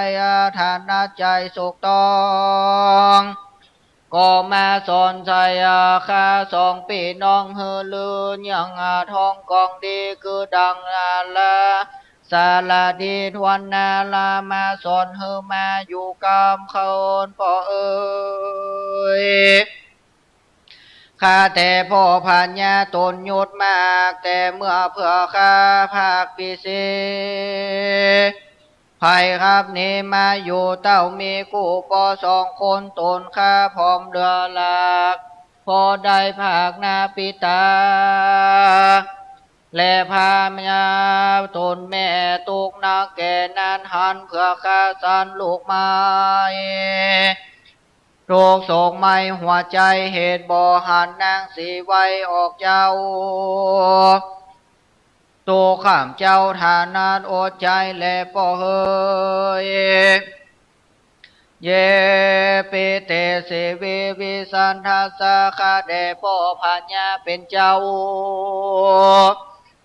ข้าลูกเต้าป่อพัญญามีกำหาฐานนาใครได้ยังไม่ไตแก่โลกาเกิดพัญญาอันลูยิ่งลูจูสิ่งอันธรรมข้าก็ได้กะตำลาจาเลแลนางกันหาฮือเป็นปาละมีบ่ภาคหากเอาพัญญาสัพพัญญูโลกาเป็นสายเสือเจือบ่อจากในเอื้อตึงไปได้ถึงมนุษย์พิเศษอติเลกนาจาพามบาปนานำกว่าตีนเลวดาจำไปตีหลังอาศัยจำเล่นดังใจน้อยแกวนตีนงัวพามหลังโกโลภโลนใจบาปนมาพามันหามันมีลานาเต้ากว่าปนป่าไม้ดงเลยังบ่รู้ว่าจะเลแลกันหาลูกราคาไปหลอดเจงฟ้าเมืองใดนั่นจ้าหลอนพ่อพัญญาเป็นเจ้าหางานยังรู้ลูกเต้าไปหลอดเมืองใดส่องใส่ใจกูตั้งกูพี่ว่าพ่อยังรู้ข่าวสอพอสองจงนำเอาข่าวสารดีมาเล่าเฮอลูกเต้าโลสาปานเพื่อข้ากองหันบ่น้อยพานหยอดซอยสองเสโศกทุกมีใจจ้าขานิ่งหาลูกกำพายินทานเมื่อนานเต้าอังกาสารใจจะไขข่าวสารนิทานฮือเจงจริงแสงสวัสดคาถาว่าโอโสกุมาลานิกาตาดังนี้เป็นต้น ดูแลลูกลักแผ่ปออันว่าลูกน้อยนอส่องเครือพามานำเมื่อหลดแล้วลานแก้วปูถึงเมืองพ่อบ่ฮือคองใจเจ้ารวยไทยลวดไทยเอาลูกเต้าออกเป็นไตของอันใดบ่น้อยขอแลอันแลลอยไทยนากูแมนตามดังอาการแห่งเจ้าสันได้บ้านนี้พ่อก็ได้หลานตั้งสองยังมาจอมลังกูพ่ออันจะเข้าโลดศาลานั่นแลมหาสาโตมหาสาเจ้าได้ลูกข่าวสารนิทานลูกโตนาปุญจากข้าไว้นาออกจากเป็นไตเจ้ามีใจจุมจื่นแล้วตนแก้วจึงเก่ากำจาว่าข้าแด่พ่อปัญญาเป็นเจ้าโยตัวเต้า4 ปีพ่อแม่ยังเคยอยู่ดีบ่เคยยังบ่ได้ตัวต้องโศกกันได้ยังสุขใจพร้อมพำบ่เลอบำบากกันได้อันหนึ่งนางสีนงไว้ตนแม่บ่เท่าแก่ปานใดสองตาใสแผ่พอดยังก้อยเลื่อมปอดดังมวนอันจาตาวาปัลละมาสันใจตนพ่อตั้งหน้าต่อไข่คันว่าดูแลเจ้าลูกลักแก่พ่อก่อนยังเคยอยู่สวัสดีตัวทุกคำเจ้าบ่ลำบากโดยโลกาพระมารดาตนแม่เจ้าบ่ทาเท่าเสียไว้แต่ยังใสเวียนยิ่งงามซาสิ่งเสมอดีและลูกเอ๋ยพระมหาสาเจ้าขันเองแล้วเล่าขันควันจะใครทำอาหารยานตั้งมวลกับพ่อเจ้าจริงทาทวนต่อกระทาว่าข้าแด่พาพ่อพัญญาเป็นเจ้าโลดงามเล่ามีหลายคู่ยังตั้งอยู่เป็นดีจางสารงาลีตัวใหญ่แม่ตั้งใส่อ่านคำยังจำได้ดีลีลาวเป็นดังเก่าอันจาฝูงโยธาที่ทวนยังคอยตั้งวันอยู่เป็นสันดีฝนมีไหลแต่ฝนภัยฟ้าอยู่กะตำนาละเลือพัญญาสันใจเป็นเจ้าก่อเก่าตานสัมพันธ์ว่าดูแลเจ้าจอมดันลูกลาแก่พ่อเป็นเต้านอ4 ปีโลดยังมีลายซอลายพามบ่ลูนากำสันอันจังไปสันตัวใหญ่แม่ตัวใสอันคำยังก้อยจำนำดีวันที่บ่อขี่ตุยไปหมู่ไผ่ไตสุกมาเข้าของเกยจ้าฝนตกดีบ่จะไผ่ฟ้าอยู่สวัสดีนามากนักแลในเมื่อเต้าตั้ง3 ปอลูกยังพงผูกจะใครไปตันแล้วส่วนนางแก้วละจะลีผู้ดีจึงมีใจดีคือจอถึงเต้าหย่อตั้ง3ว่าจากบ้านเต้าความโศกเศร้ามีน้อยเท่าบ่แบงบ้านเนกวนโกนางเข้าไปสู่ยังลูกแก้วโกแห่งตนนางแฝดลูสันนี้แล้วนางแก้วจะลาจาบุษดีมีโยติบริมวลหมู่ก็เข้าไปสู่ลูก2 หนยอผานมมือก็มาเก้าอันสู่2 เจ้าเป็นตุกนี่เสียงสุกมาลำบากไฟฟ้าหาขับนี้ฮือลูกภาค10 ปีเลิกลาฮือลูกป่าไฟฟ้าและเสนาฮือลูกกูมากลางดงมาภาคแม่ฮือลูกกูมาแผ่อยู่สันนีลูกกูมาเป็นราศีตุงยากคือได้ภาคจากกูนางกันลูกกูบ่ลังนิโม ไผ่ฟ้าบ่อเปิงใจนางมีน้ำใจไหลอาบนาหันลูกกำพร้าฐานับตายยามนานพาลาสีตั้งสองปีน้องอันอยู่แห่งห้องศาลาก่อนหันพาบรรดาออกเจ้าอันกาตันอาลักลูกเต้าติวแม่ส่วนพาญาเวสันตะลาลาดก่อลำยาวปาลิญญาติวแม่นางมาดีเป็นปาตนองค์แอนก่อลูกเล่นตามหัวเอามือตุ่มหัวใส่เก้าจวนกันโกมเก้าขาบจินออกเจ้าวานางบูสาเดนางบาดีงามแง่หันเจ้าแม่เนื้อหัวอันเป็นแม่พ่อแม่สุยาอยู่บ่ได้ลูกไปนางสีนงไว้งามแง่ไว้ตินแม่ผัวตน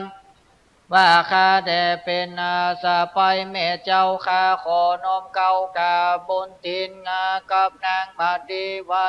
แล้วส่วนนางแก้วจาลีและกันหาอันเต้ามาตามหลังแม่ข้าคอยมีลูกมีเด็กน้อยเป็นปาลิวันก็เข้ามาสู่อาลามเวตนแม่โดยสวัสดิแก่ใจตานางมาเดยังอยู่ในแก้วโกศาลานางไก่ตาเล็งแล้วยังหนตังอันลูกแก้วจากแม่ก่อหานสองพุตาน้อยอ่อนมีหมู่เด็กน้อยเป็นปาลิวันนางบ่อาจจากดาจากตั้งตนอยู่ได้ก็ลองให้เล่นเข้าไปหาเหมือนดังแมงวานมลูกอ่อนยังวิ่งไปตอนลูกแห่งตนส่วนกุมารสองคนงามแง่หันแม่มาแต่ไกลที่ไกลก็เล่นเข้าไปหาตนแม่ร้องให้แผ่พุทนี้นางมาดีมีน้ำตาไหลหลังให้สะอ่างกังตกใจมากภาคลูกน้อยหาขึ้นโสมนางผ่าลมถึงเล่าแล้วหันอาหารลูกแก้วเก่าจอมควันนางก็รีบผ่านไปรีบลูกเต้าเข้าสู่อารมณ์นางอารมณ์หลักโลกร้อนไหลถูกถึงใจตัวตนนางไว้ญาณยังตัวมุนาอันผีบังอาจหัวใจตาโตในกาลเสนา60,000 คนหากเจ้าตนนานุบเต้าแล้วอามาตแก้วและสนมเต้าไปคนตั้งหลายอันเข้าไปสู่แก้วคูสมบูรณ์บ่อาจจากโอตนอยู่ได้ก็ลองให้สงบเต้าตัวไปกวนคุณนามีมากอาสมมาบนหากเย็นวังดังป่าไม้ลังสูงอาจอันลมยุงหาทำยางตาสมิงคาเนในขนาดนั้นโกละหนอันละเกิดมีมากเหลือนาตัวปาตามีแม่น้ำตั้งเถื่อนทำและกาลีมหาปัทวีไวกองสานันลองผุนกว่าเขาสีเนโลกอดอ่อนน้อมไหลนางกอมไปแม่น้ำสมุทรกงกาขอเคลื่อนขืนย้อนย้ายเหยืดตึงพง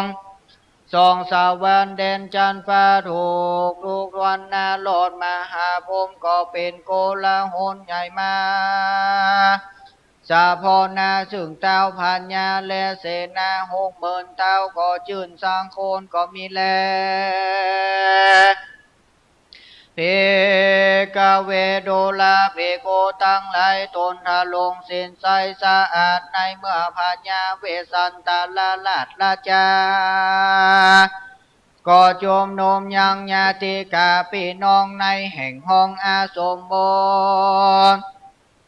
ฝนหลวงตกไหลหลังทว่าดวงตองทอหลานีในกาลีไหลจูกามแม่น้ำใหญ่ที่ฟองแม่แผ่นดินลองไหลวาวา ภาพเจ้าแขนกองอาจากาวันโพนาตกนั้นคือกองฟ้าล้อมร้องกอมเสียงกากว่าปังเมื่อพระอุดมสมสู่จุมมานุมโมเสนากับตังญาติกาพี่น้องในแห่งห้องหิมมาปานเมื่อนั้นเลยนะ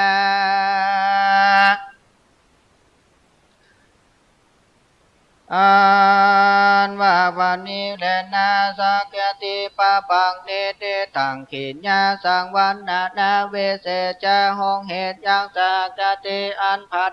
ดาด้วย36คาถานิติตาโกบังคมสมเลสะเดน สาธุ สาธุ สาธุ ศรัทธาสาธุชนทุกท่านได้สดับพระธรรมเทศนา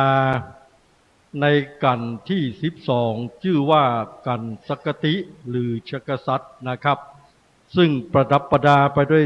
36พระคาถาสำหรับท่านที่เกิดปีกุลซึ่งพระธรรมเทศนากันนี้แสดงโดยสามเณรเอกอนันต์พงศธรทรัพย์จากวัดบ้านกลางตำบลท่าวังตาลอำเภอสระปีจังหวัดเชียงใหม่เป็นการลองกันสุดท้ายครับพ่อแม่พี่น้องศรัทธาทุกท่านครับ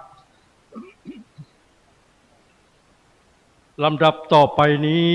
ขอเชิญท่านเจ้าภาพในกันที่12นะครับคุณแม่ทัศนียาวังพฤกษ์ได้ถวายจตุปัจจัยทายธรรมกันเทศและในโอกาสเดียวกันนี้นะครับก็มีคณะเจ้าภาพร่วมก็คือคณะครูนักเรียนโรงเรียนธรรมราชศึกษานะครับมีนักศึกษาฝึกประสบการณ์วิชาชีพอาจารย์ทัชเดชอาจารย์อัชราอาจารย์ณัฐวัฒน์อาจารย์เรวดีอาจารย์พียุทธอาจารย์ณภาพรอาจารย์ธนกฤษอาจารย์นพรัตน์อาจารย์ฉัตรธริกาอาจารย์ณัฐวรรณอาจารย์พานทองอาจารย์พัชรพรและคณะกรรมการนักเรียนนะครับได้ส่งตัวแทนถวายจตุปัจจัยทายธรรมกันเทศตอนนี้เลยนะครับขอนิมนต์ครับ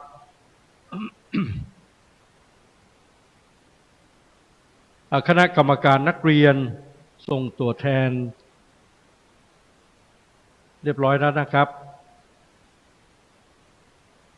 ครับถ้าเรียบร้อยแล้วก็ขอเชิญพ่อแม่พี่น้องทุกท่านได้รับพร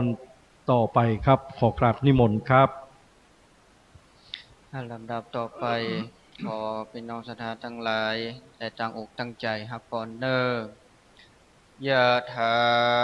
วะเลวะหาปุราภเลปุเรนติสากลังเอวะเมวะอินโททินังปิตนาอุปกาปฏิชิตัง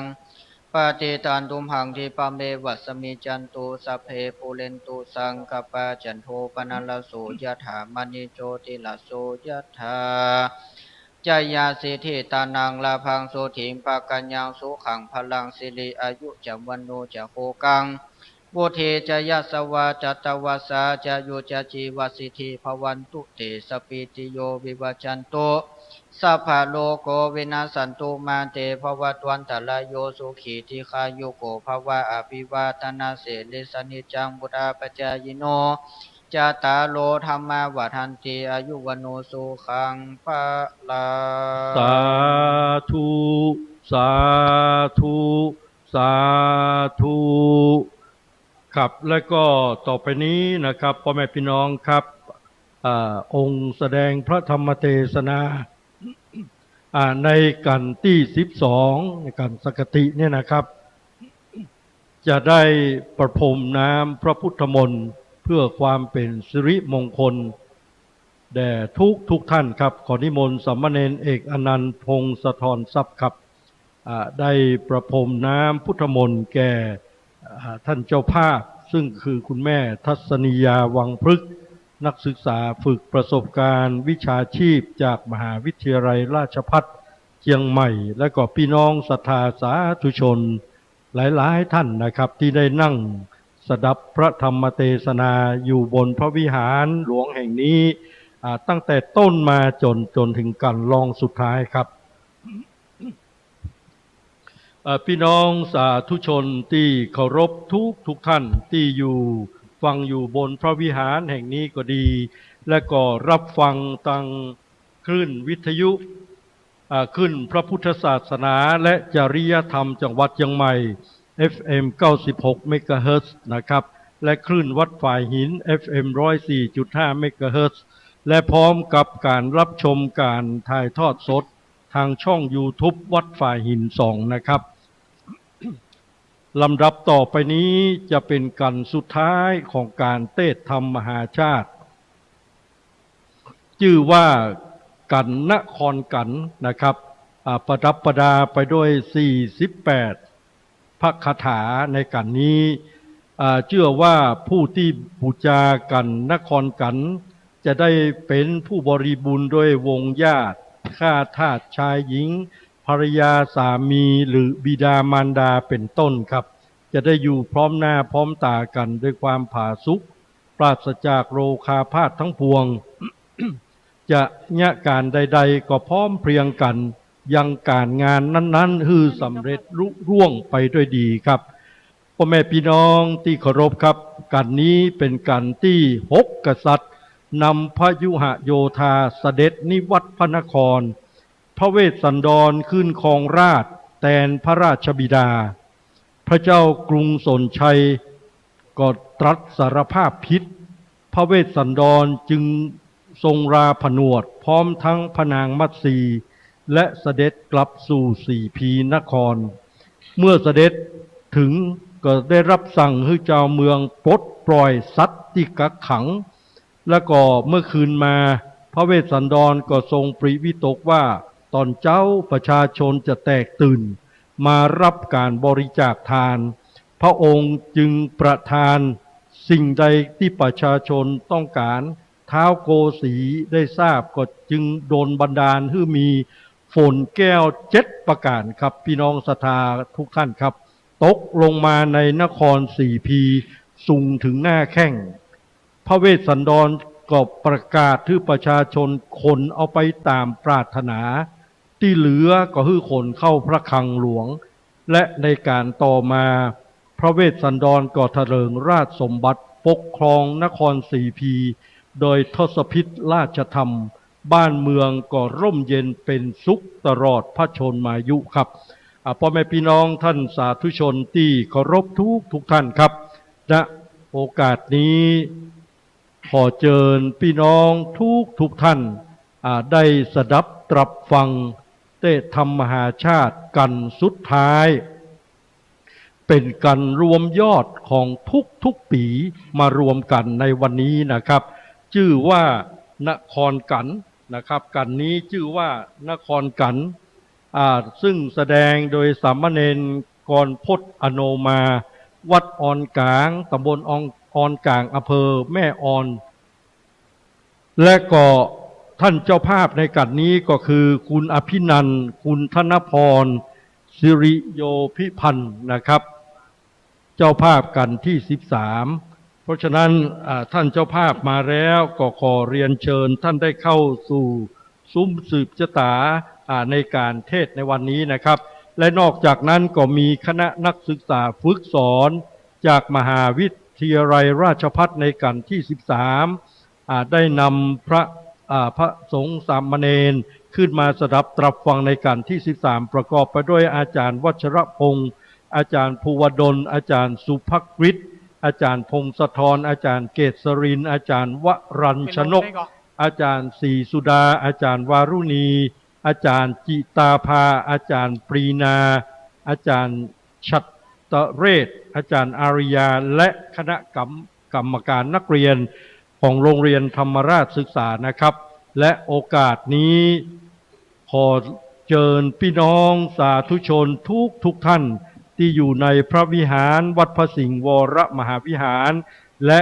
รับฟังจากการถ่ายทอดทางวิทยุและชมภาพ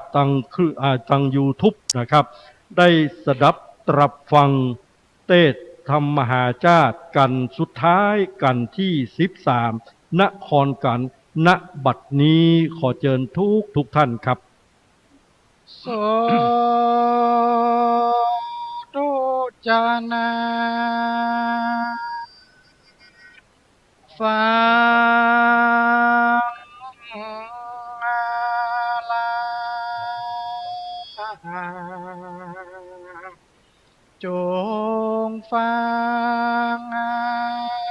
ลาผู้เทวดาตั้งหลายมวลหมู่อันอยู่เฝ้าอาราพระสิงห์หลวงที่นี่เป็นนาเก้าเป็นประธานพระธรรมเทศนากอดเตียวไตมาถึงกันสุดท้ายคือละก่อนนะคันมหาการกันดังวันนามาแต่เก้าลำดับลำดามาถึงพระนอนเอาออกจากป่าไม้มาเมืองรีบปนเนืองอเนกเป็นฝ่ายเมฆยังย้าย12อาโคเพนีลายบ่ใจน้อยนับว่าหลายร้อยหลายหมื่นปันปวงอลัญญาปาจานาจูปอมืออืดกุมดินฟ้ากุมตัวไปบนก้อยจุงาจ้างแกวนสานโซเสี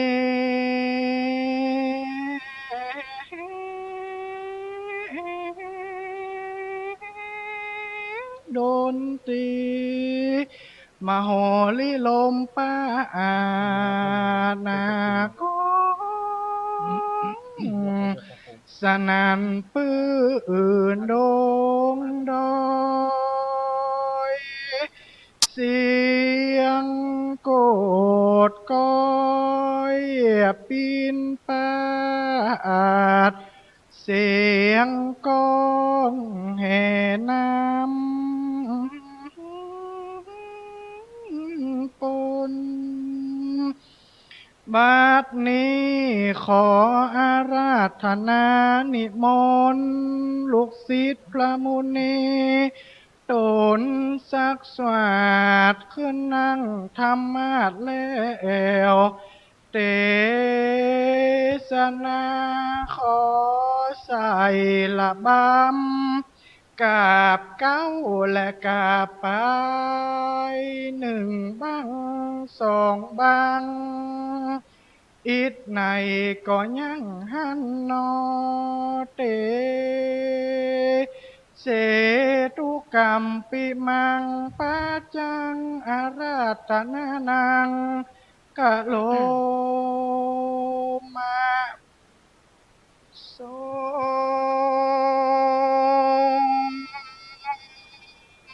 นาโต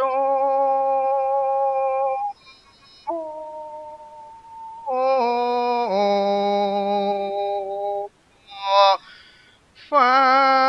งลา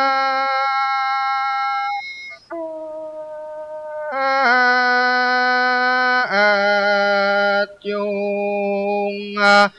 ฟั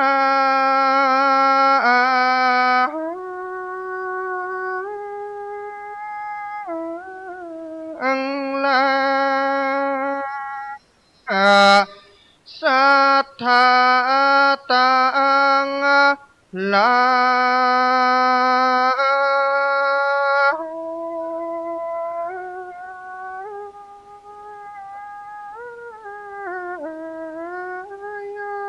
จุงตั้งใจอยู่ได้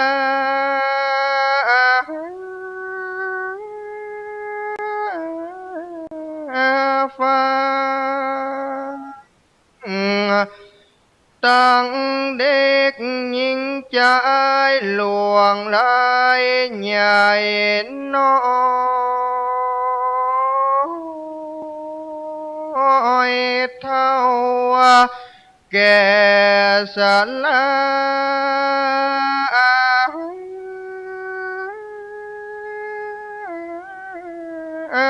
โซมานั่งฟังธรรมพระพุทโธอย่ามีใจโม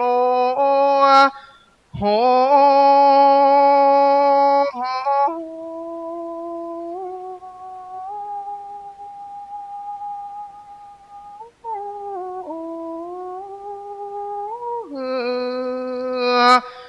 ตั้ง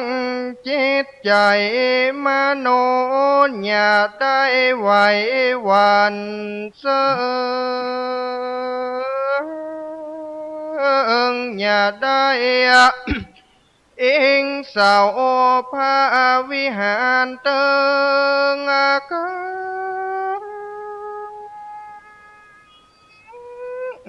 และปางเอกนั่งฟ้า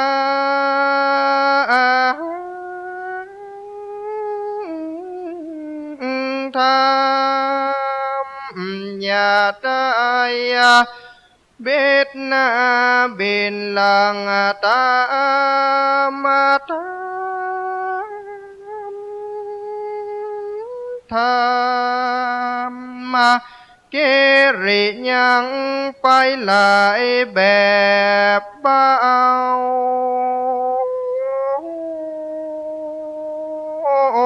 กวนเอาสองตาโอกลมกาฟ้า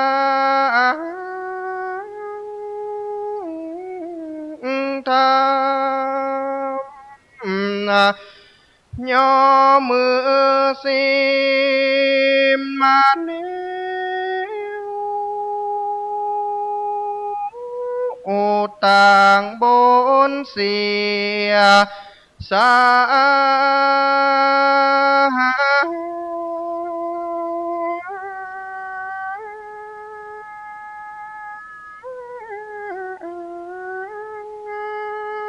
ระลึกถึงทำจนสุดบาทท้อยตั้งต้นถึงสอยตั้งใจดี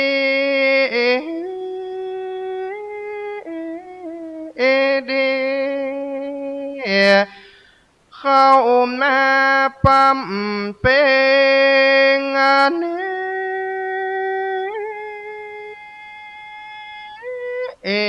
ยังใจเนี่ยสำรวมอินทรีย์ของตัวมันมา ถึงบ้านนั้นนี้อีกก็แม้ถึงการสู้นาซอยเอกคือกันนะก่อนเนเป็นกันที่13นี้แล้วอุขอฮือตั้งอกตั้งใจได้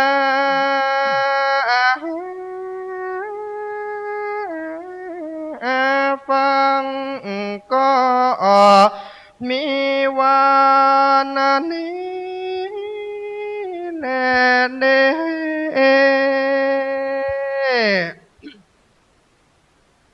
นะโมตัสสะภะคะวันโตอะระหะโตสัมมาสัมพุทธัสสะตังโสตัวมหาสันโตปิตาลันสติงลาลาปะโตเอมังทาตามหาสัตโวฟังนาโสตุจนะสาภูริสาตังลายะ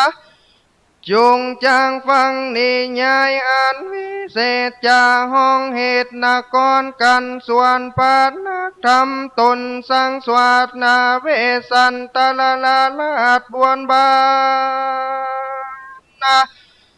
ได้ยินข่าวสารสุปาวาตาอันมาสาตานาถวายเมืองเพื่อฮือพระบุญเลืองเลิศแล้วเมื่อนั่งเต้นแก้วมังกาสถานตามโบราณคติญาติญาติฮือเป็นเต้าลานปอสองเต้าปองเจียนจากาบเต้าตนปอเก่าถอยต่อไปหลังว่าทุกาหันจานิยโนปุนาปุนากันจังกตันมัญญาดังนี้ดูกาลาเจ้าโลกลังแก่ปอยตนบุญมาก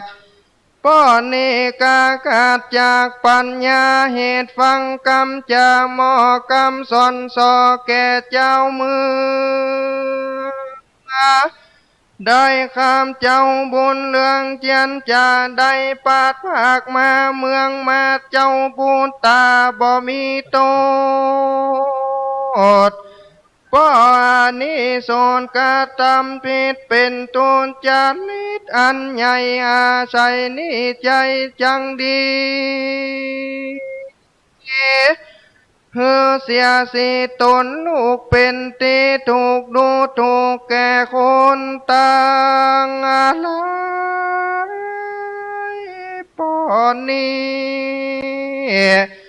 ลงตายเสียเป่าเนี่ยแก่เท่าก็เนี่ยเสียสติและละลูกเอ้ยดูกาลาเจ้าลูกลังแก่พ่ออันว่าลูกน้อยนอยิงใจเกิดเป็นสายสืบเชื้อเป็นที่เอื้อแห่งวงวานย่อมบันดาลยังตุกและโทษอันไร้โซนกังวลอันถึงตนพ่อและแม่พี่น้องแต่ลุงตาแน่เอาแอปาปูคูบาหมู่มิตรสหายแม่นกวนตายก็ตายที่ตั้งใดแลกพ่อแม่ไว้เป็นคู่จ เจิญเจ้าบุญตนบุญลูกป่อสิ่งสร้างก่อเมื่อกินนาหืดยุดว่าเรื่องดังเก่าเป็นเต้าเล่าสองตีแดดเตอมหาสันเจ้าส่วนว่าพามหาสันตนองค์อาจแม่นไข่เสวยลาสมบัติเจ้าก็ขันกรรมจะเป็นกาตากรรมเก่าแสงนำมาเล่าแก่ปาปิตาและนาส่วนสันใจการติญาติตาเจ้าสัมมาลาตนายังบุญตาลูกน้อยเก่าอ่อนซอยกำกวนเมื่อนั้นมาตั้งมวล60,000จืนจ้อยทุกคนเกิดมาตามตนพาบานเขาก็รู้ว่าเจ้ารับบิณฑบาตอันเป็นมงคลวิเศษทรงเก้าเกตลาจาส่วนพาบุญนาตนสังสวรรค์เก่าสีนากาถาว่าดูกาลาเสนาเก่าตั้งหลายชื่นจอยโซจุงยังอยู่หันน้อยก่อนทาลาปานสาลังวิสิตัวมานาลาปานาลินตนใจหมอก็บินนาโลสาลาแก่เครื่องราศีมาแลบไว้ยังพาเปลือกไม้กองดานุ่งผ้าพื้นขาวเผาสะอาดหอยสังว่าวาตามีเพียงเจ้าก็เสด็จนอกเวียงยังไปนอกศาลาก็กล่าวเป็นคาถาว่าอีตังปานาลาลาอันวามบานาศาลาอันนี้วิเศษประเทศต้องห้องวงกฏเป็นอันที่กูมาอดอยู่สร้างมังกิเลนสภาวะภาวนา7 เดือนตลาดนานสลามอยู่สร้างพระปาลามีญาณเฮตันเจ้าจาลีสีสะอาดตั้งเจ้านางกันหานาฏลาจาตั้งนางมาทิสาลีนอลาแก่เจ้าฟ้าจื่อนูนคุณอินแผ่นดินดานไว้วันสาตานั้นไปมาปัลลาจากาบแล้วเต้าตนแก้วนาลีปาทันปาทาสิน3 รอบไว้นบน้อมอำลาปานจากากติดต่อไว้นาลออาสโลมาจังตันผมผู้จลานก็มาแป่งกาลาดอัญจัญญาหมู่เสนาและปามผู้จบไตแพทย์เข้ามาส่งเกตลาจาแนมอบลายลางให้เงินมากนานนาให้กำตาพร้อมกูให้แก้วมูลาสสีปานดำดีพิเศษเป็นเต้าเองกาลาตาดังอินทาแห่งลาเสวยฝากฟ้าแดนสวรรค์และแน่เตนาวุนตังดังนี้ดังอันกาตาปันกาตาอันนี้วิเศษพระเจ้าเทศนาในจาริญาปิโดกวาตาโตเวสันตาลโลลาจาลาโจลาลาปวาหาญิดังนี้เป็นตนสาลีพุทธดูกาลาสาลีบุตรอานาว่าพญาเวสันตาลานาลินได้ยินข่าวสารเรียบลาบ เจ้าเมืองขับนิมนต์นำกำลาตนบุญพันแผ่วลดเรื่องแก้วเจ้าละสีทรงเพศดีเจิญเย้าเข้าเครื่องเต้าลวดดูงามเสนาลำไหลหลังทุกดาวขังกังมาพามานาส่วนมวลหมู่พร้อมจูปากถวายพรโดลิยนที่วอนสาสาวาทั่วดานดาวปูนฟังเสียงมันดังเกิดกองดังเมการ้องเป็นสาครในกุญจรผ่านแผ่วประดับกางแก้วเลียงลาย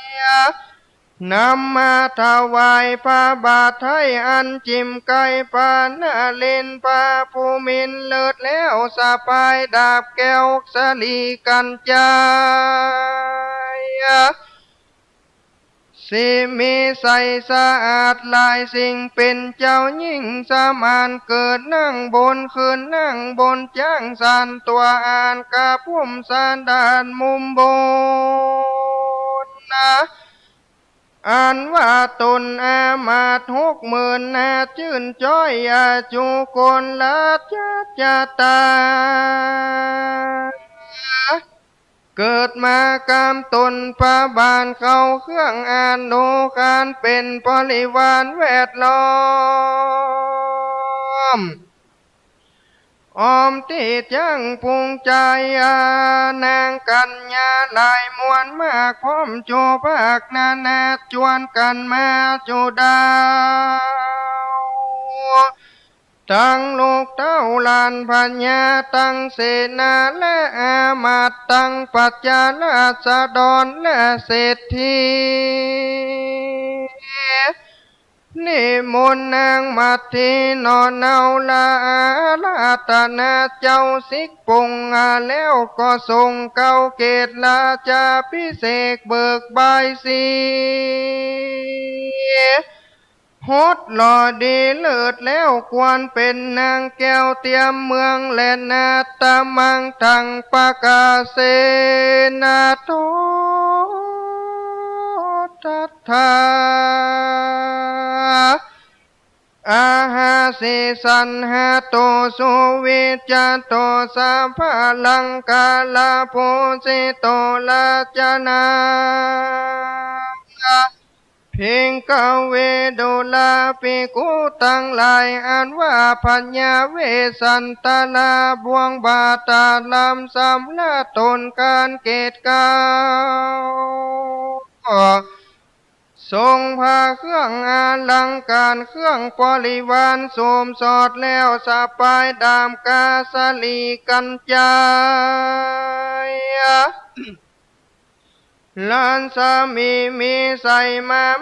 60,000เจิญจ้อยถวายพรแก่พระเวสสันดรทีลาดจงเป็นเจ้าจ้างเสวยเมืองแดเตอตาโตในกาลยามนานางสิวิกัญญาก็เข้ามาพิเศษนางแก้วเอกมัทธีย่อมนางมีใสสว่างเจียนจาเจียงถวายพรแก่พระเวสสันดรผ่านแผ่วว่าสมเด็จเจ้าจงรักษานางหนุ่มเนาแม่เทวีส่วนเจ้าจารีและกันหาตั้งกูจงค่อยอยู่รักษายังนางพัญญาตนแม่ยาเหือทุกโคกแก่อันใดส่วนพัญญาสันใจตนพ่อกับแม่เจ้านอโพนสดีจงรักษาแม่เทวีเป็นเจ้าทรงโสภานาลานาตาในเสวยลาดเมืองกวางลำเปิงถึงปางลำบางเสวยตุกยากในภาย ในกาลเมื่อก่อนใจเจ้าอ่อนยินดีโดยสมบานสีอันตนใดเจ้าก็ใจตีกองนันทเพลีปกเป่าเฮิมมีมหรสพต่างๆเพื่อดามทุกสังโศกมายในป่าไม้เขาวงกฏนั้นแลสองกษัตริย์ใดเสวยเมืองดังกล่าวภาพโลกแล้วสองที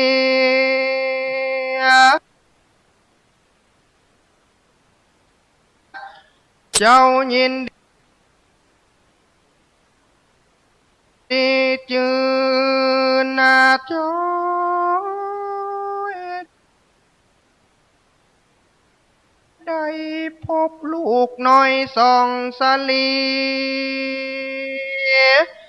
ส่วนนางลาจามาที่ได้พบสองสลีลูกน้อยน่าจืนจ้อยยินดีจางเจียนจะเซิงสองสาลีลูกแก้วโจมแล้วเก่ากะทาวาดูกาลาเจ้าลูกหลักแม่เมื่อปามแก่เท่าป่าไปนำสองลงไว้ภาคป่าเอาสองพี่น้องไก่กะแม่ก็อาทาวานั่งทาคิดถึงแก้วกำบั้มอยู่จุวันแม่ไปหาหัวมันและลูกมาบ่ได้เป็นกลางเหตุเสือสิ่งสร้างมานั่งทาจักกันคาหือแม่มอลนามาสุกศาลาก็เป็นอันเย็นเยือกแม่ล้องเรียกหาเครื่องเล่นไปไตเหนือโจที่เย็นสังอาทิบ่หันนาอกแม่ปานไฟป่าเผาบ่รู้ลูกแม่หนใดแม่เยี่ยวว่าตายเสือคาแม่ว่าลาจะสีกว่าไปกินแม่เยี่ยวว่านกหัดสดีลิงลงสุดแม่เยี่ยวว่าจางไล่ทวงพงแต่งพงมามีแมงงูงอตากัดเกี่ยวกอดเอาตาตานสาตังปะกาเสนาโตสัทธาแหกันปาสิกันจาดูกาลามปิงกเวดูลาปิกูตั้งหลายตนทะลงสินใสสร้างสวัสดเป็นสีนาสวัสจัดอันดีจักเก่าถึงราชบุตรีแม่เต้าจมชื่นเย้ายินดีกับโดยมัดที่สีสะพายแก้วแก่นไทยจริงนำมาอย่างวัฏามวลมากพาลายหลากนานาคือปากรรมปาสิงกาใส่สอนซ้ำมาเส้นแหลบยำใบบัวเสิงใจหัวสนเสียวว่าเรือมากกะแล้วแสนกำผืนหนึ่งจือโกใส่งามแปรลอดแล้วด้วยหมอดใหญ่ใหม่มาแต่เมืองไก่เตทากวนกาได้แสนเมืองหนึ่งพื้นชื่ออุตุปาเลืองเหลือฟ้าดูลางพาตั้งลายเป็นตาใหญ่ใหญ่ลอดปูนดีตาสอดเล็งดูตาหนึ่งลูบเขาสีลัวเหตุนาไม้ทวีปเหตุตาหนึ่งน้ำสมุทรทิมตีฟองตาหนึ่งลูบบอนแทนใหญ่ตาหนึ่งลูบทิมปาเทวีโลมบมพาเทวีหาใส่ปูนดีตาหนึ่งโลมสมปูนยาวยานกว้างต ตาหนึ่งรูปอมรโคญานสร้างสมบัติตาหนึ่งรูปพญาจักวัติเสวยลาดตาหนึ่งรูปเทวาอยู่ปราสาทแก้ววิมานตาหนึ่งเจอรูปเท้าจตุโลกบานอ่านกาตาหนึ่งรูปอินนาเจ้าฟ้าเสวยโลมาตาหนึ่งอาลูมพญาพรหมตนสังสวรรค์ตาหนึ่งรูปมาลาเทลาดภาพบารมิตรเมตตา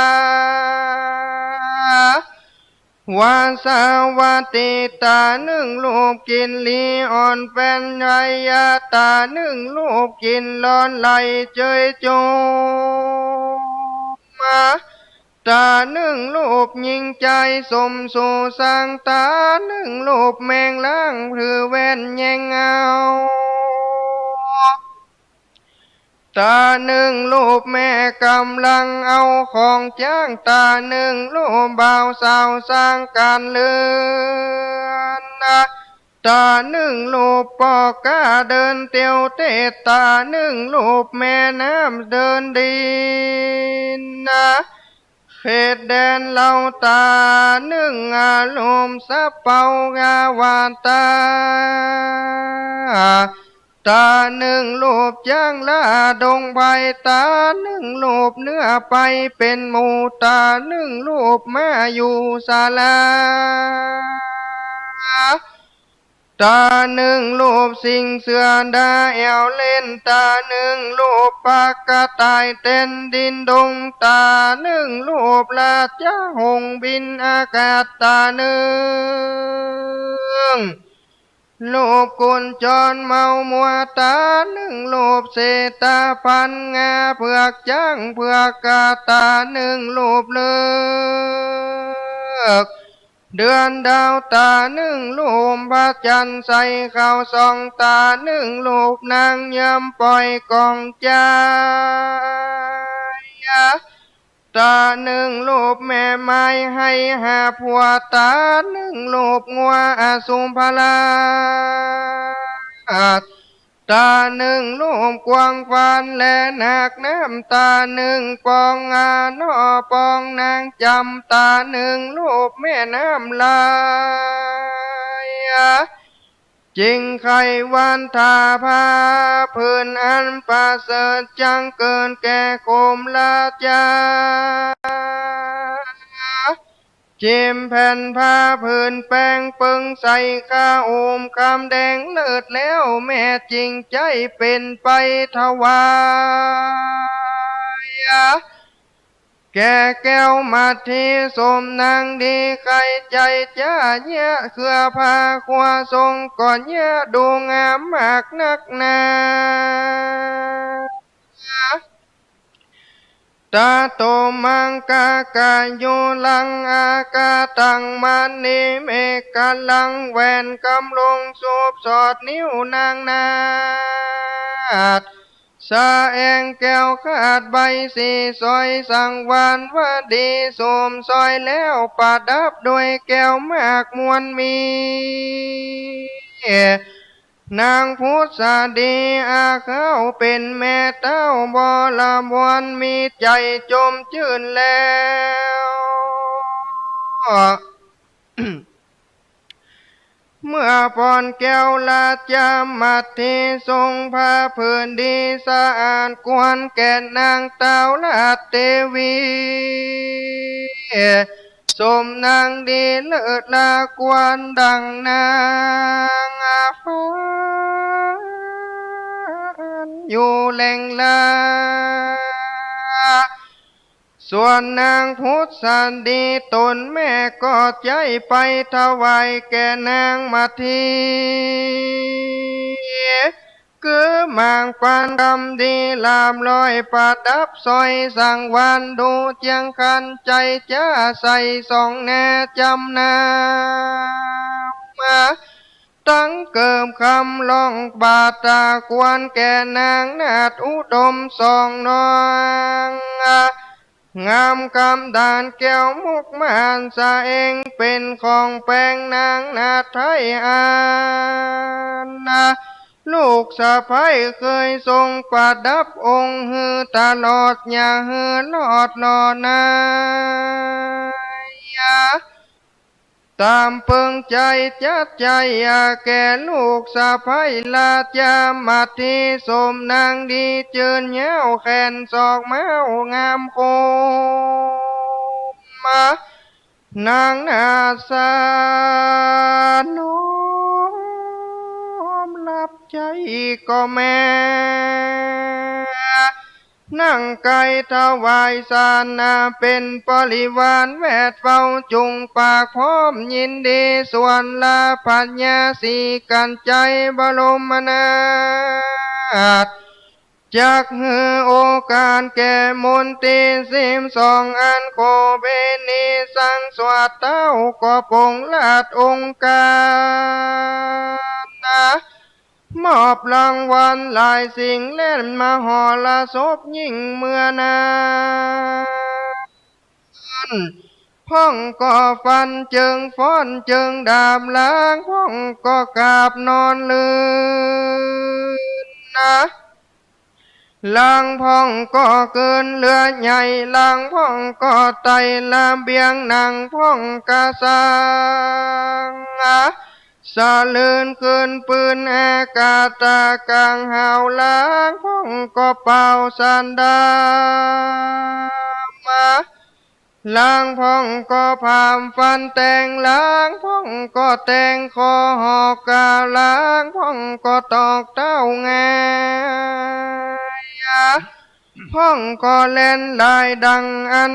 ล้างพ่องก็จ้างกำกันเป็นสามบับนิทานละบำมาล้างพ่องก็ส่วนอุสาล้างพ่องตรงสาการลูกใหญ่ล้างพ่องสอบใส่ขานกาพ่องก็ขันสมสอนสันหลอนมาดล้างพ่องก็ตีดีดเปียปาดเสียงหวา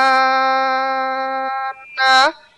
ล้างพ่องสานานปิงเป่าว่ามือนับเล่าปูนดีฟังม่วนบอกกัน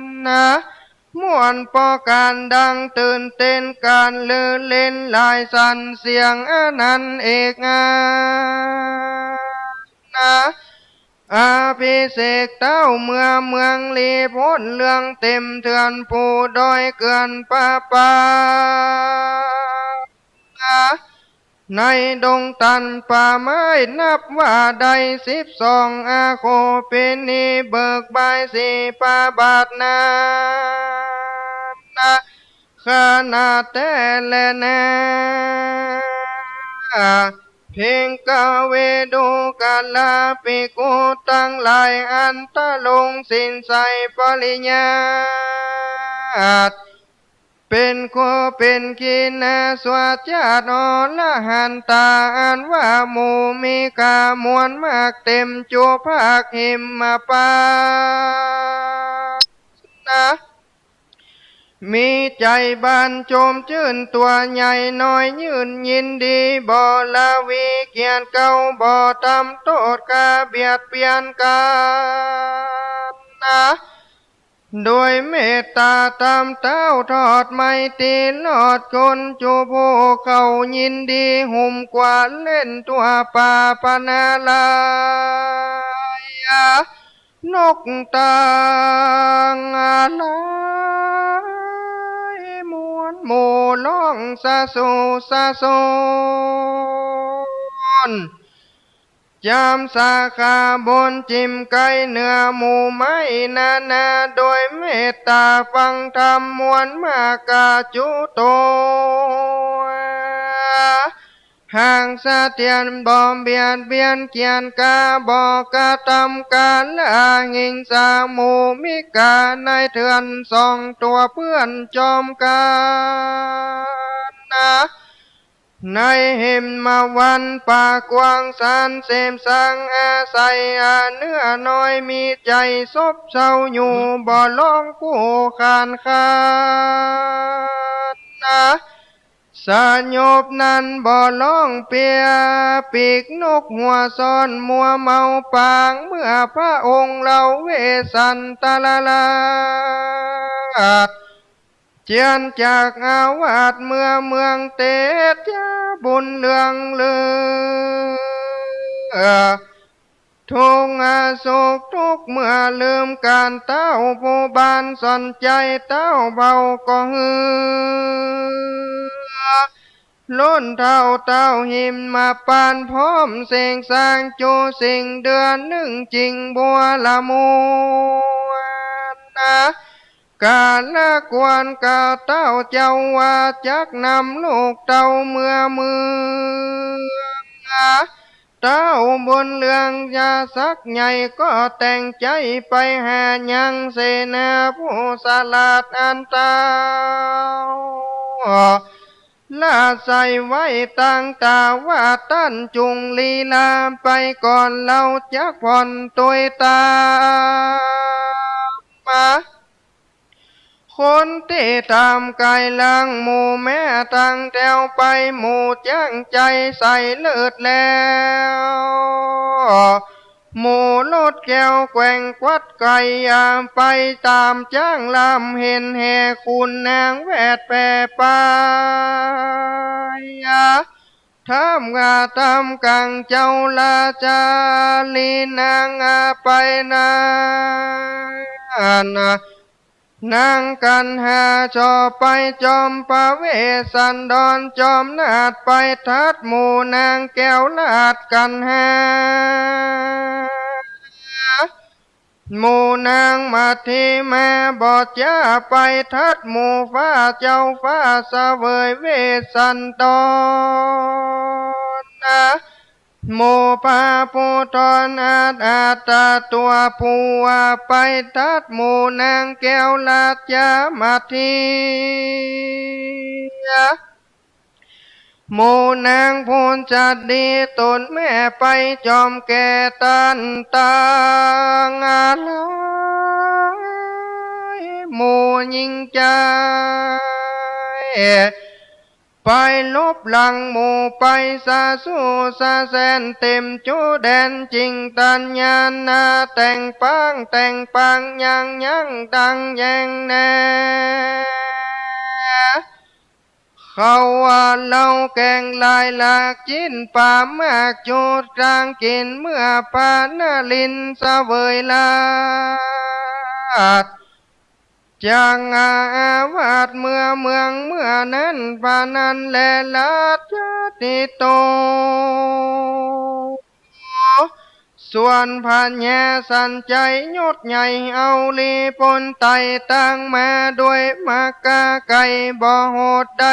60โยดกันแน่2 เดือนมาจริงมาหลอดเวียงแก้วยอดนครพาปูตอนผ่านแพ้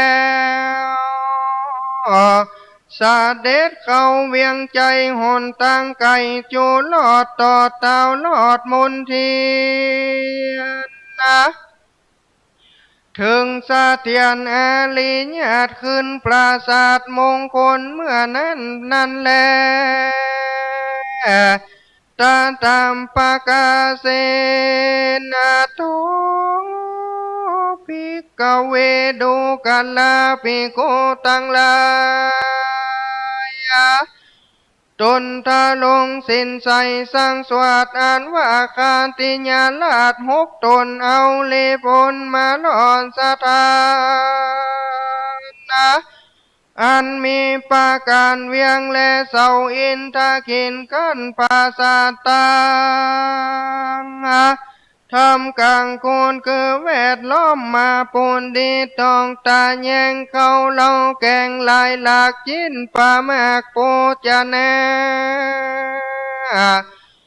ตั้งกีฬามากเมียงเสียงแขกแก้วในเวียงโคนกับเสียงสนุนสว่า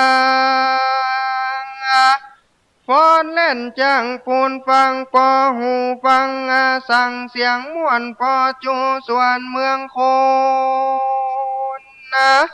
โดยเตจาปาบุญเรื่องตนเจ้าจ้างอันใดสร้างแต่หลังมานั่นแหละนะส่วนเจ้าเสียพีไฟฟ้าเขาก็ปากันมากวัดแกวนบาปูจาปากันมาสากามไว้ยาปาบาทไทยตาบจมปูพระผู้บานตนผ่านแผ่วจุงมีทรงเตียงเต้าติกาเป็นเอกลาจาตนยศใหญ่เป็นเต้าใหม่แตนเมืองในกาลานั้นกาลานั้นเต้ากองฮือตีกองร้องเป่าได้เขนเต้าห่อเลือนว่าสัญญามีฮือเตือนไปไตว่านาใดคาติสัตยาผูกมัดตีต่อยกวน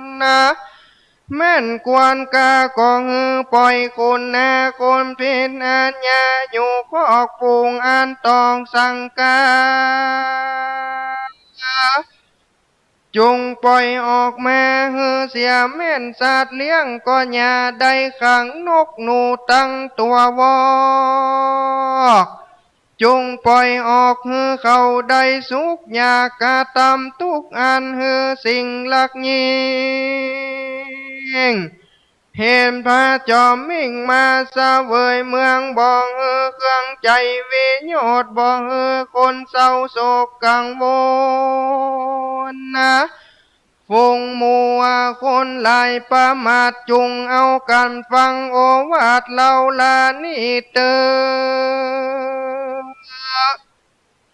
ส่วนพัญญาเวสันตลาลาดก็คืนนั่งธรรมาดแก้วเนื้ออาสนะมีปัญญาเกินคงใจยังมุ่งถึงตานว่าวันผู้กาลาเวลาการยามเจ้าญาจกเจ้าจักเข้ามาขอกูจักฮือยออันงายจกใจฮือเป็นตานั้นจะเมื่อนั้นปันตาโกปาลาสีอาตาเป็นดังพิอาสนะแห่งเต้าอินตาก่อนล้นกระดังสำแดงฮือเป็นเหตุแก่ปัญญาเวสันดรอันนามีใจอาวรณ์ติดต่อคือใจล่อถึงตาพัญญาอินตาตนผ่านแผ่วก็ฮือฝนหากแก้วเจนปากลงมานันสาสวาตกลงมาลานาดลาลมย่อมแก้วอุดมคุณยิงบ่ใจแก้วก่อนกิ่งย่อมเป็นแก้วแปลงเหมือนกวนกะตกแต่งฟ้าลงมาตกในราชเวทคุ้มน้อยตกที่ถอยลายแถวตกเปียงเอวบ่วางตกบ่สั่งออกตกเนื้อตกตายตกโจรเจอในเวียงบ่เป่าเสียงบังเก่าเขาย่อยืนต้นผ่านแผ่วก็จักโดยฮือตานแลนแน่ตุมเหภาวะตาตันตังอะไรอันปาตนาเพื่อฮือใดทรงสามประการมีนิพพานเป็นตีแล้วดังอันจงตั้งโสตาปราสาทหูตาฟังและทรงจำไว้ฮือมันแล้วปฏิบัติตามยังพระเวสสันตลาจาดกธรรมเทศนานี้ ดังโกปาตาตังกาตาหากเตสนามานิเตอ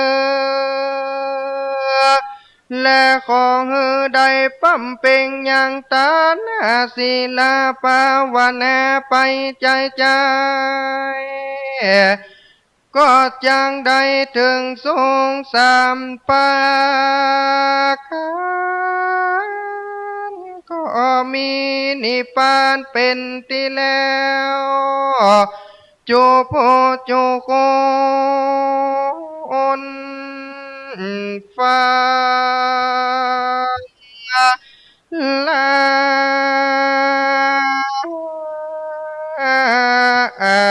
จุงฟ้า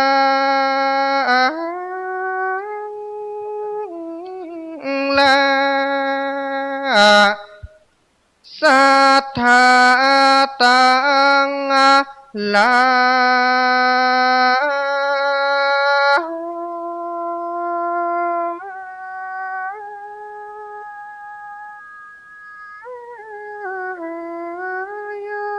ตังยิ่งใจหลวงลายใหญ่น้อยเหือโอสาฟังไปแทมมาน้อยบอดใจหาป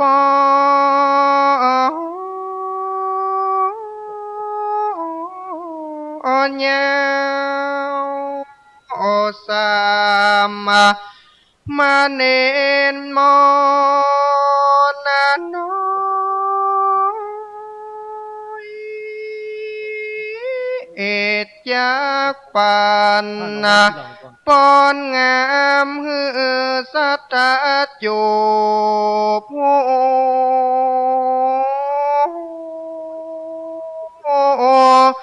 ขอ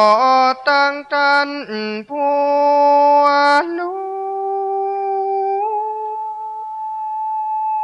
โอญาได้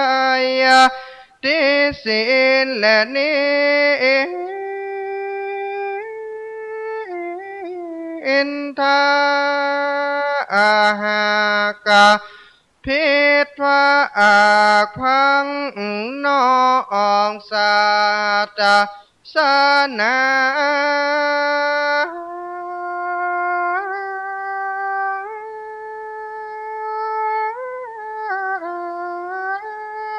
จักขอสมแม่สัตตาใหญ่น้อยขอสัตตายิ่งใจใหญ่น้อยเอ็ดจุงได้ปอ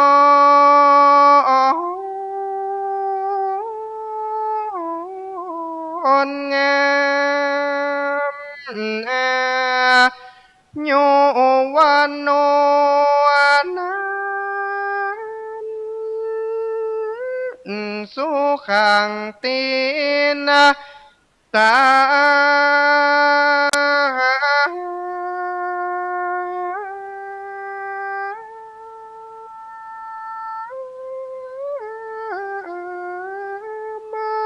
มี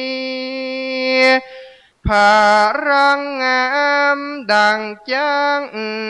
สานหันโดยปอนสีประการนี้นะ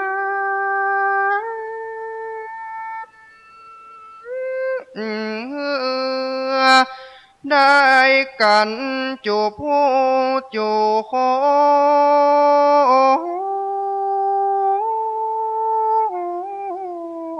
คนสัปปะสิ่งร้ายหืญาถอยโห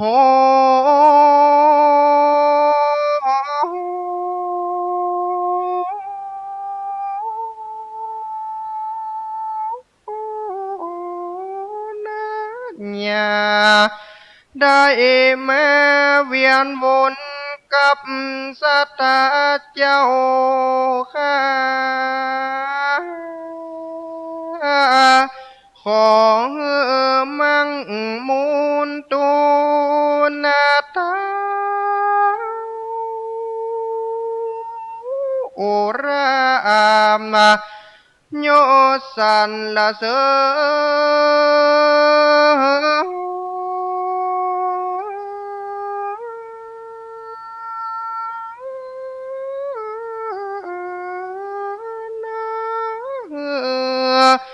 ได้เจริญลุ่งเรืองบ่อนน้อยศรัทธายิ่งใจใหญ่น้อยเอดจงได้อยู่ที่ข้าอาสามมาเนนมอนน้อยขอว่าอาจว่าลงแลเดนากันละกันตังนิติตังกิญาสังวันนาวิเศษจาห้องเหตุยังนครกาณอันปาดัมปาดากาถาวาได้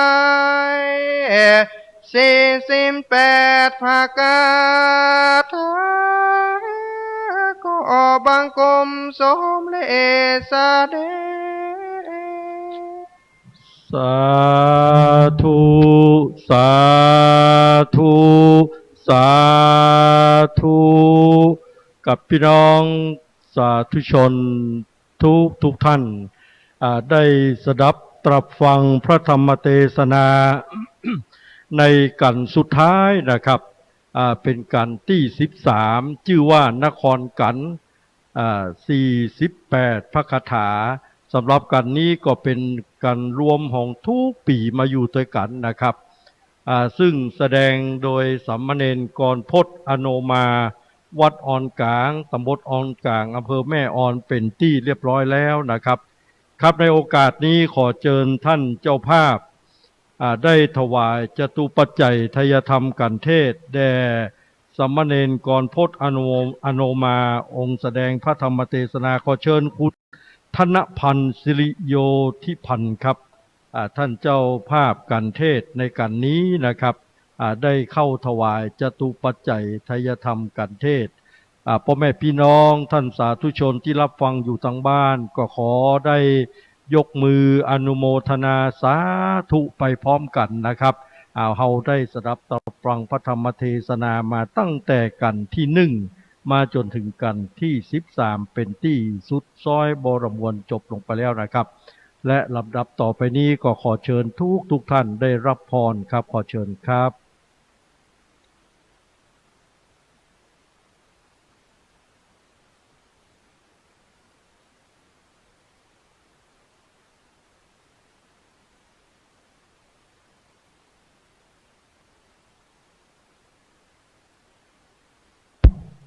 ยะถาวลิวหาปุราปะเลปุเรนติสากลังเอวเมวะอิโตตินังเปตานังอุกกปติอิสิตังปฏิตังตุมหังคิปะเมวะสมิสันตุสัพเพปุเรนตุสังคปาจันโทปนะละโสยะถามณิโสติละโสยะถาสัพพิติโยวิวัจจันตุสัพพะโลกวินาศตุมาเตปวันตุนตะละโยสุขิติกายุโกปวาอภิวาทานาสีลิสานิจังพุทธปัจจายโนจัตตาโลธรรมาวัฏันติอายุวันโนสุขังปะลังสาธุ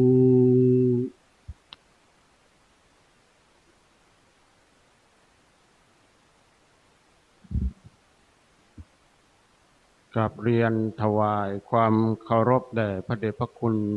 หลวงพ่อพระเทพสิงหวราจารย์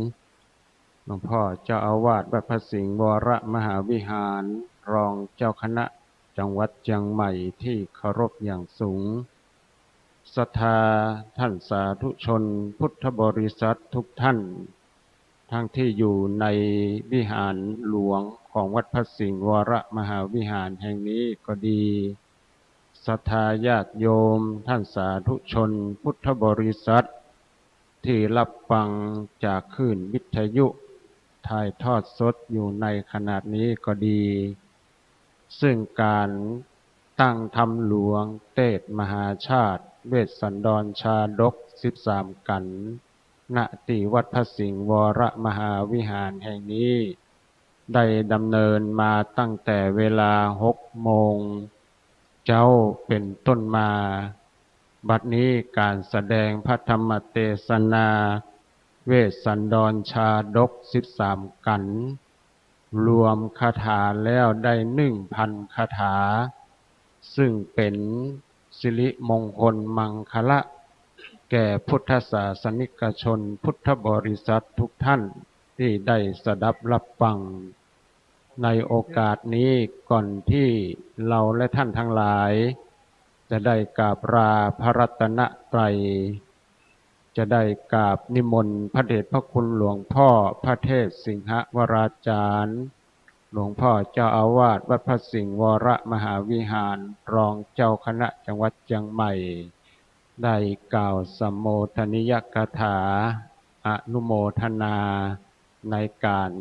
ตั้งธรรมหลวงเทศมหาชาติเวสสันดรชาดกเพื่อเป็นการสืบสานประเพณีวัฒนธรรมของเมืองเหนือล้านนาเชียงใหม่ของเฮาศรัทธาญาติโยมก็นั่งอยู่กับที่เนาะเดี๋ยวเฮาก็จะได้ลาพระรัตนตรัยจะได้กราบนิมนต์พระเดชพระคุณหลวงพ่อท่านได้ฮือโอวาทสัมโมทนิยกถาประพรมน้ำพระพุทธมนต์เพื่อความเป็นสิริมงคลเป็นมังคละแก่ศรัทธาญาติโยมที่มาฟังน้ำฟังธรรมกันในวันนี้บางท่านก็มาตั้งแต่เจ้ามาตั้งแต่6 โมงฟังกันแรก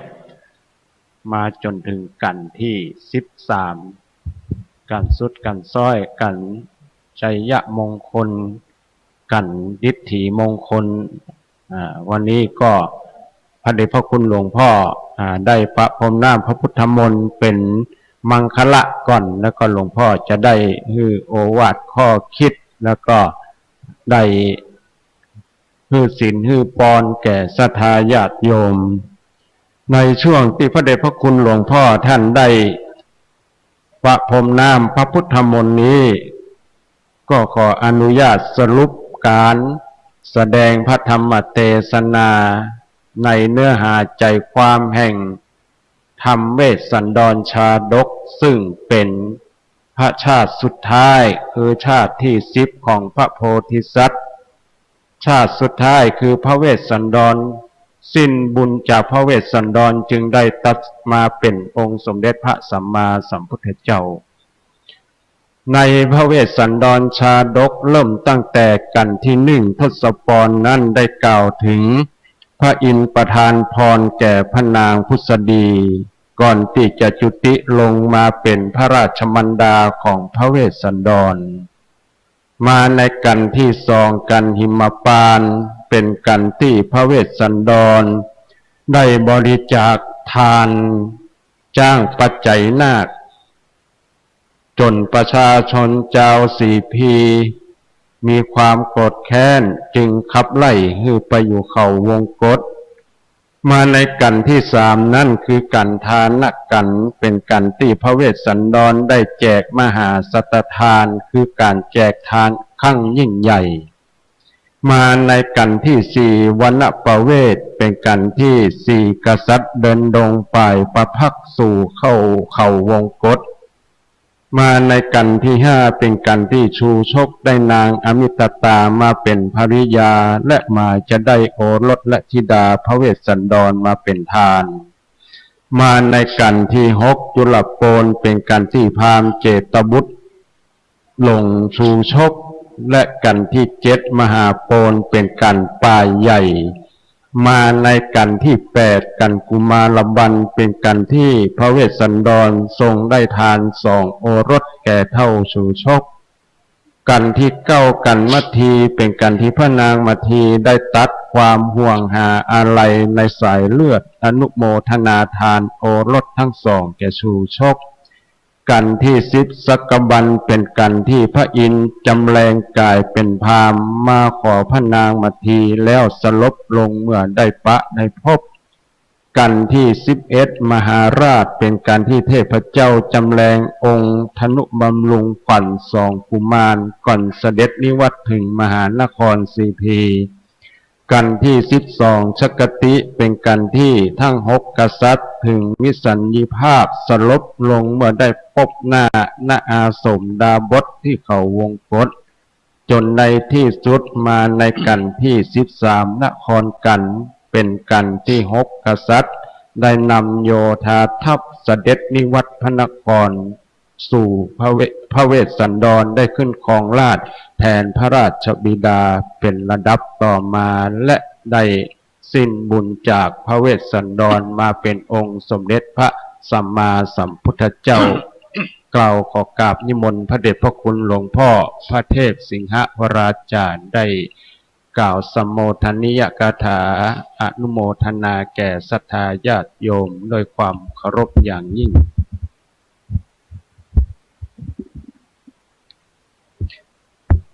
ขอถวายความเคารพนับถือพระสงฆ์สามเณรทุกรูปอันมีหลวงพ่อพระครูสิริธรรมโคสิทธิ์พระครูปริยัติกิจจาภิวัตรเป็นต้นขอเจริญพรศรัทธาญาติโยมอุบาสกบาสิกาทุกท่านที่ได้มาฟังธรรมมหาจาตุหรือว่าธรรมหลวงมาตั้งแต่บางท่านมาตั้งแต่เจ้า6 โมงเจ้าพระสงฆ์ทำวัดเจ้าเสร็จเรียบร้อยมาก็มาปะศรัทธาเริ่มมากันพอดีแล้วก็นอกจากนั้นก็ทยอยกันมาเรื่อยๆก็การฟังธรรมมหาจาตุโดยเฉพาะจาตุสุดท้ายเรียกว่ามหาจาตุมหาแปลว่าใหญ่คือจาตุอันยิ่งใหญ่จาตุสุดท้ายที่พุทธเจ้าก่อนที่จะได้มาประสูติเป็นเจ้าชายสิทธัตถะแล้วก็ได้ตรัสรู้อนุตตรสัมมาสัมโพธิญาณจาตุก่อนนั้นก่อนจาตุหนึ่งคือเป็นจาตุสุดท้ายก่อนที่จะไปเป็นเจ้าชายสิทธัตถะและออกบวชก็ได้เสวยพระชาติเป็นพระเวสสันดรเนื้อหาสาระของธรรมนั้นญาติโยมฟังตั้งแต่เจ้าก็จะหันว่าเป็นธรรมที่มีคติธรรมนักมีตึงความฮักความห่วงใยความกตัญญูความอดทนอดกลั้นความเสียสละมีบทฮักบทโศกบทเศร้าบทสนุกสุขเสริญอาจจะอยู่ในเนื้อธรรมมหาจาตุถ้าตั้งใจฟังแล้วเราจะได้เนื้อหาสาระเพราะนั้นในธรรมมหาจาตุนี้แต่ละกันจะมีคาถาอยู่คาถานั้นเป็นการแต่งด้วยภาษาบาลีแล้วก็เพิ่นจะผูกเป็นวากีกรรมเป็นกี่คาถารวมแล้วจะมี 1,000 คาถาบางทีก็ฮ้องว่าคาถาพันเพราะฉะนั้นถ้าเราได้ฟังจบตึง13กันเนี่ยก็จะได้คาถาอยู่1,000 คาถาแล้วก็ได้เนื้อหาสาระของธรรมได้ข้อคิดได้คำสอนเป็นคติเตือนใจสอนใจเพราะนั้นที่เพิ่นกล่าวว่าคนไหนได้ฟังธรรมมหาจาตุเวสสันดรชาดกเนี่ยบ่ต้องตกในอบายภูมิเพราะจะรู้และเข้าใจธรรม คือเข้าใจธรรมคำสอนแล้วก็เข้าถึงคือการปฏิบัติเมื่อไปปฏิบัติแล้วก็จะได้ผลของการปฏิบัติได้รับความสุขความสบายความสงบได้ผลของการปฏิบัติจึงเป็นธรรมที่พุทธเจ้าได้บำเพ็ญทานบารมีตั้งแต่พญาสัญชัยกันแรกนางพุทธดีก่อนที่จะมาเกิดในเมืองมนุษย์ขอพรกับพระอินทร์พร10ประการคงจะบะเล่าและมีอย่างพ้องแต่พอได้มาเกิดแล้วเป็นนางพุทธดีและได้เป็นพระราชินีเป็นมเหสีของพญาสัญชัยเจ้าสัญชัยและมีโอรสคือพระเวสสันดรคือคนที่จะมาเกิดเป็นแม่ของบุคคลที่จะเสวยพระชาติเป็นพุทธเจ้าเนี่ยมันจะต้องเลือกเอาคนที่มีศีลมีธรรมมีบุญญาบารมีถึงจะได้มาเป็นแม่พระนางพุทธดีนี่เมื่อจะต้องมาเป็นแม่ของพระเวสสันดรซึ่งจะต้องบำเพ็ญทานบารมีเนี่ยพระนางพุทธดีก็ยอมที่จะลงมาเกิดเป็นนางพุทธดีแต่ขอพรจากพระอินทร์10 ข้อพระอินทร์ก็ประทานให้พระนางเมื่อได้มาเกิดในเมืองมนุษย์ได้เป็นมเหสีของพญาสัญชัยแล้วพรอันหนึ่งก็คือว่าขอให้มีชื่อพุทธดีเหมือนเดิมก็ได้พอให้กำเนิดกับพระเวสสันดรนั้นได้อภิเษกสมรสกับนางมัตสีมีบุตรคือชาลีมีธิดาคือกันหาตั้งแต่นั้นมาก็ถ้าจะว่าไปก็เหมือนกับเป็นพระบรมโอรสาธิราชของพญาสัญชัยจะต้องครองบ้านครองเมืองต่อไปแต่ว่าพระองค์นั้นบำเพ็ญทานบารมีได้ทรงจ้าง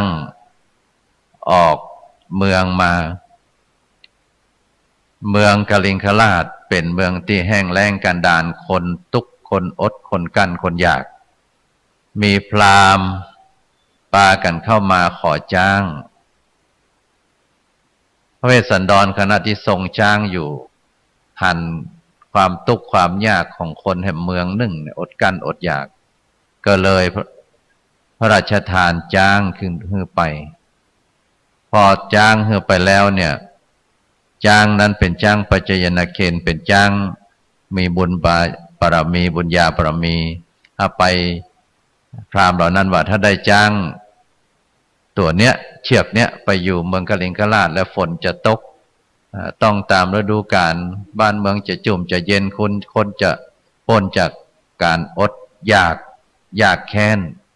พระเวสสันดรเอ็นดูสงสารยอมพระราชทานจ้างไปให้พอพระราชทานจ้างไปให้คือบำเพ็ญเบื้องต้นทานบารมี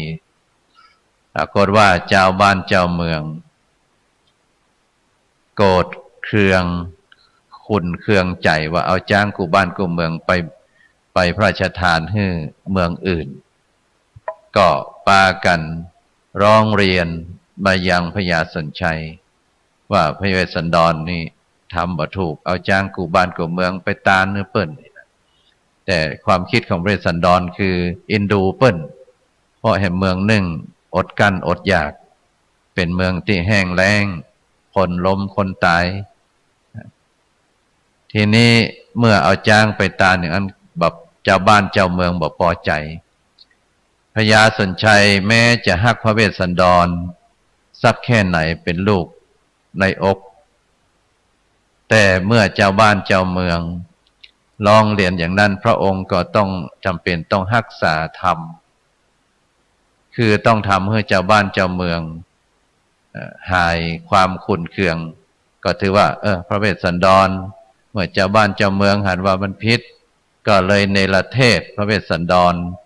คือออกจากบ้านจากเมืองไปพระเวสสันดรมีพระมเหสีคือพระนางมัตสีพระนางมัตสี พระเวสสันดรบอกว่าพี่จะออกจากบ้านจากเมืองไปอยู่ป่าอยู่เขาละที่หั่นมันลำบากมันตุกข์มันยากมันอาหารการกินที่อยู่อาศัยบ่ฮู้อย่าเป็นจะใดเหมือนกับว่าไปตายเอาดาบหน้านั่นน่ะคือจะไปอยู่ในป่าในเขาละเนี่ยพระนางมัตสีขอให้อยู่ในบ้านในเมืองอยู่กับลูกกับเต้าที่นี่เนี่ยเพราะว่าปุ่นมันเป็นจะลำบากจะไปตุกข์ไปยากนางมัตสีก่อนเมื่อได้เป็นภรรยาแล้วเป็นมเหสีแล้วตุกข์ก็ต้องตุกข์ด้วยกันนะแม้จะตายก็ต้องตายด้วยกัน อันนี้คือความฮักแท้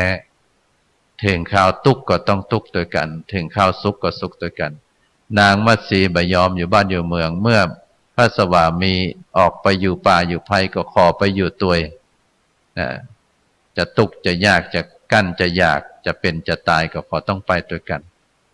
ในที่สุดพระเวสสันดรก็ไม่สามารถจะห้ามนางได้ก็ปากันไปได้ราชรถไปกัน4 พระองค์พระบิดามารดาแล้วก็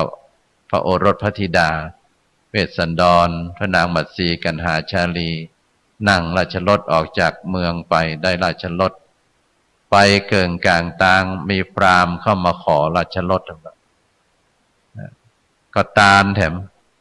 ทั้งที่จะต้องเตียวเข้าป่าเข้าไปบ่ฮู้ว่าจะกี่กิโล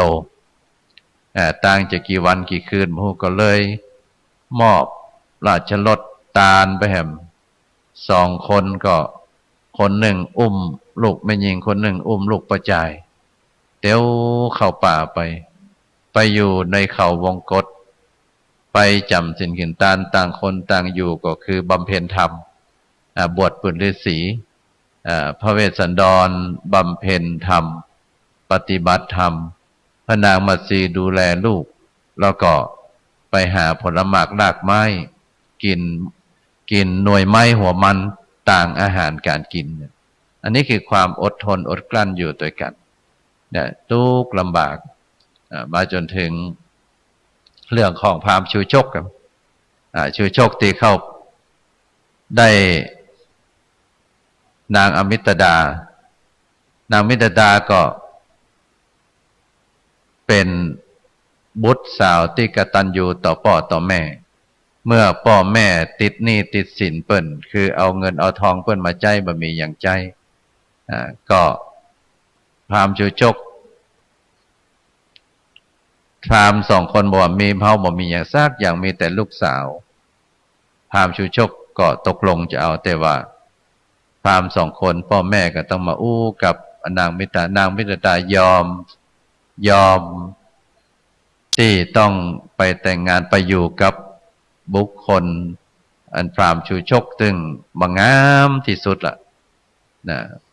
ที่เปิ้นพรรณนาความบังงามของพราหมณ์ชูชกนะมันมีสปะนะเป็นมนุษย์เปิ้นว่าเป็นมนุษย์ที่เป็นมนุษย์บาปนะ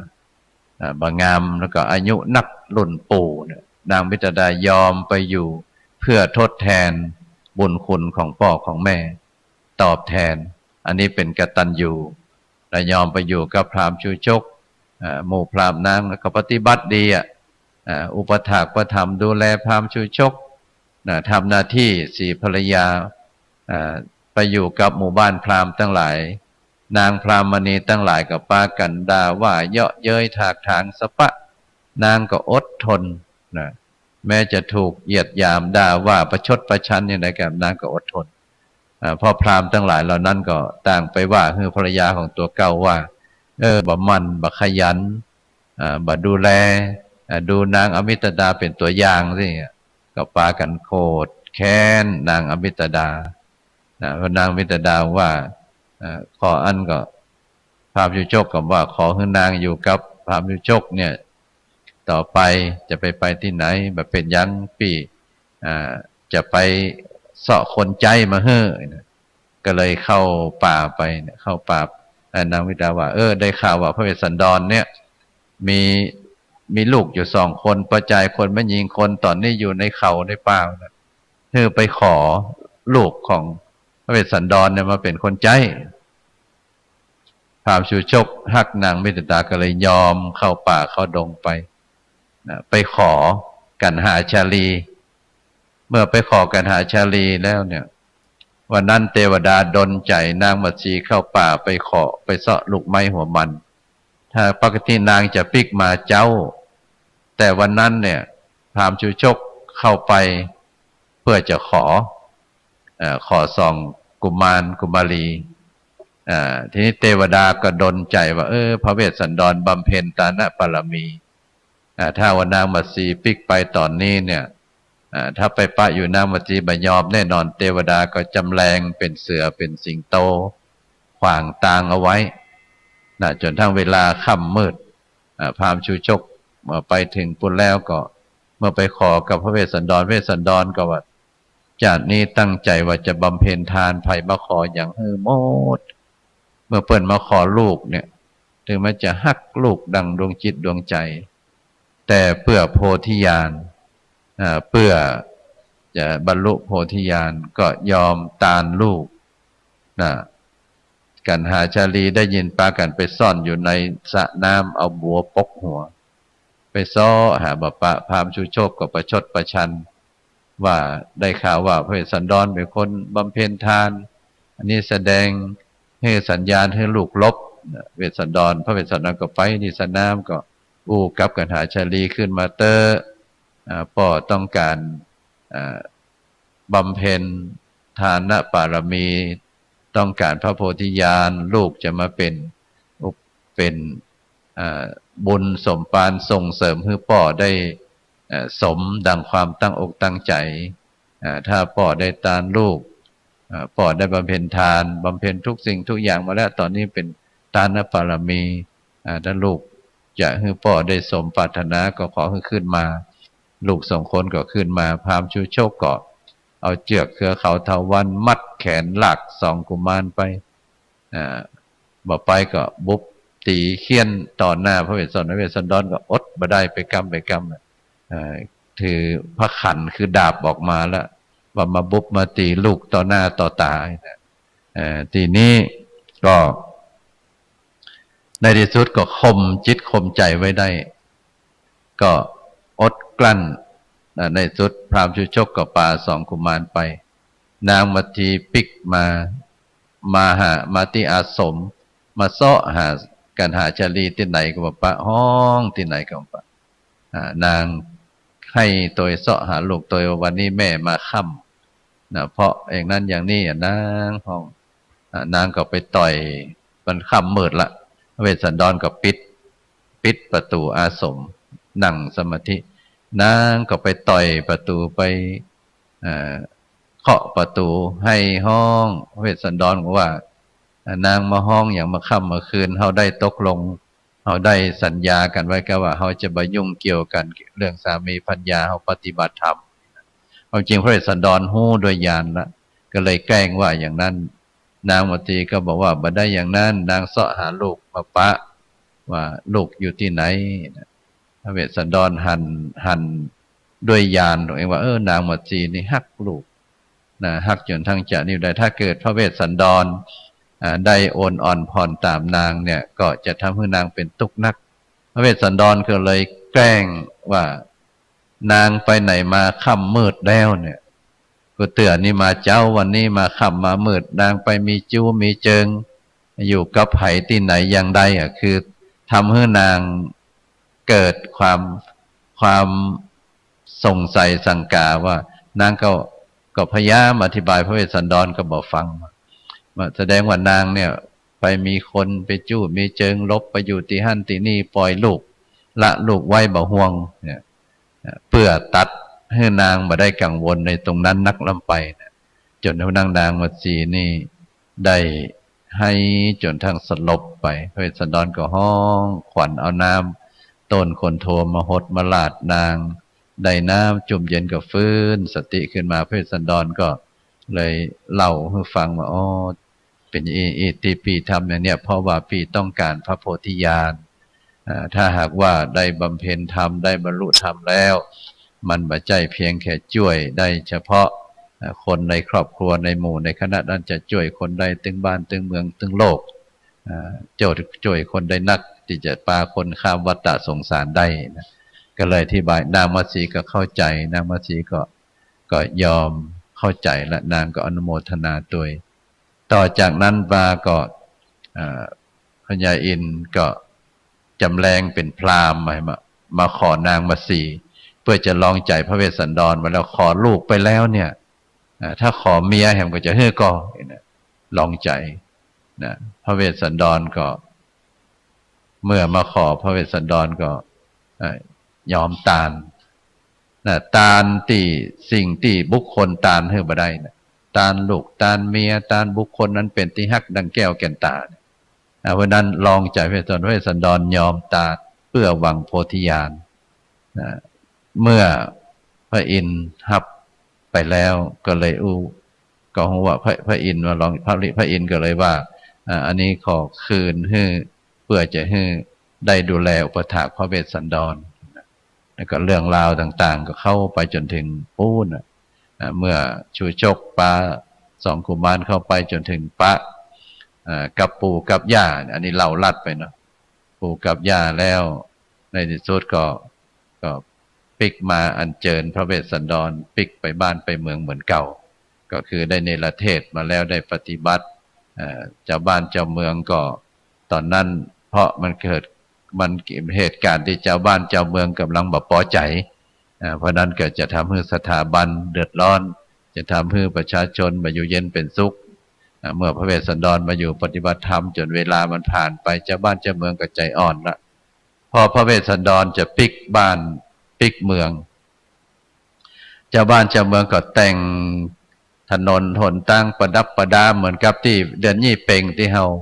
แป่งซุ้มประตูบ้านประตูเมืองเหมือนกับฮับพระเวสสันดรนั่นนะคือแสดงถึงความสุขความสนุกสนานความชื่นลื่นเริงบันเทิงใจได้ตอนฮับพระเวสสันดรได้เข้าสู่บ้านสู่เมืองบ้านเมืองอยู่ร่มเย็นเป็นสุขจุ่มเย็นเพราะนั้นที่เฮาแต่งซุ้มประตูบ้านซุ้มประตูวัดต่างๆในเดือนยี่เป่งนิยมเทศธรรมมหาจาตุเนี่ยคือเป็นการแสดงออกถึงความฮักความมี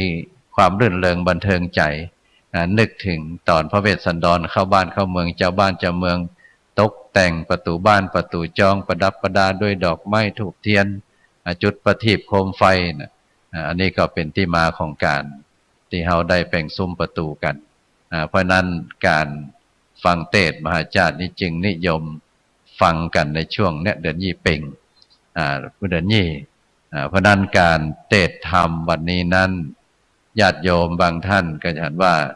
ผู้ที่มาเทศน์ธรรมนี่ส่วนใหญ่ปีนี้เราจะ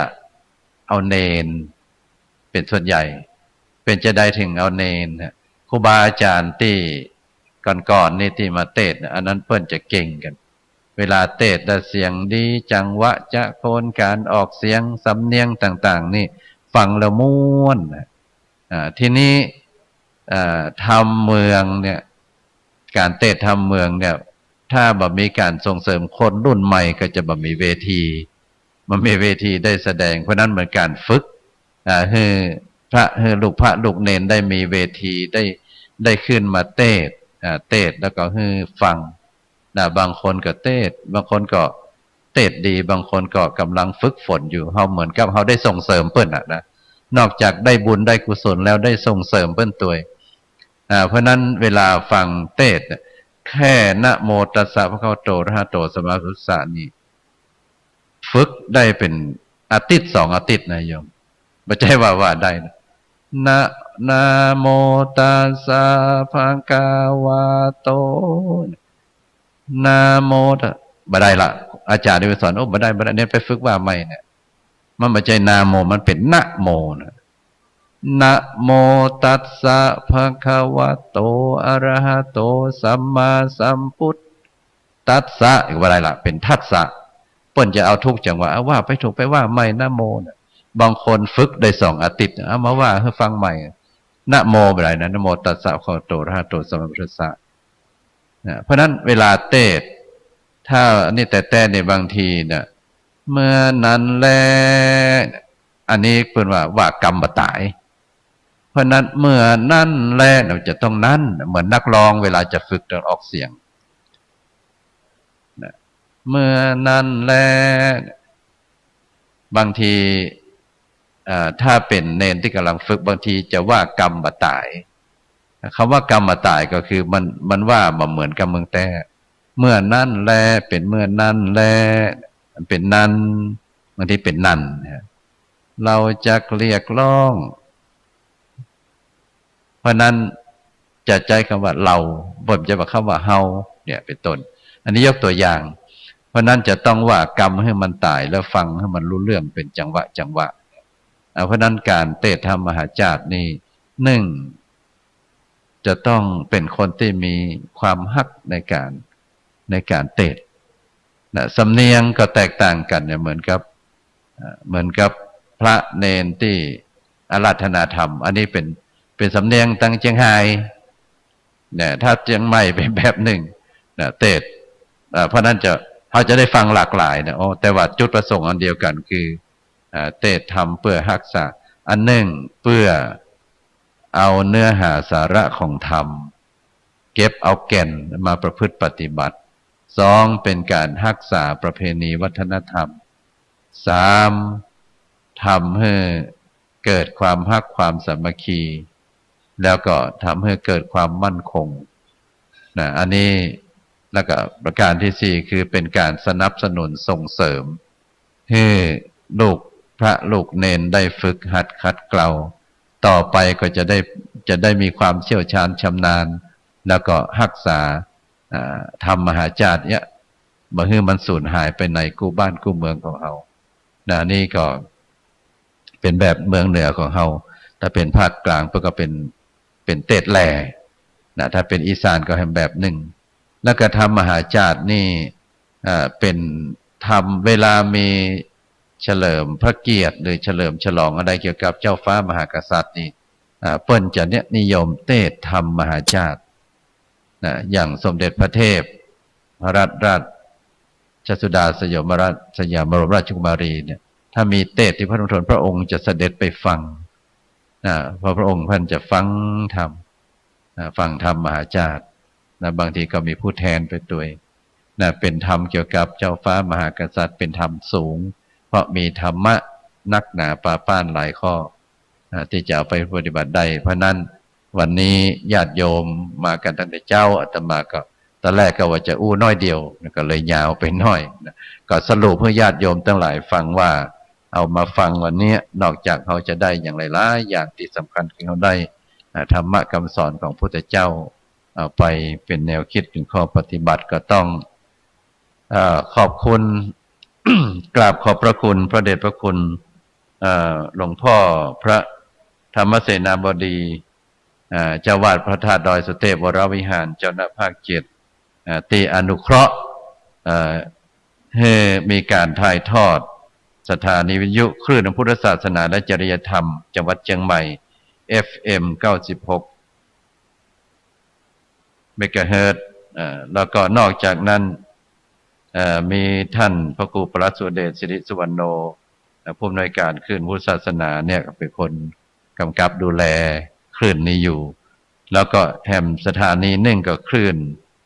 วัดไฟหิน FM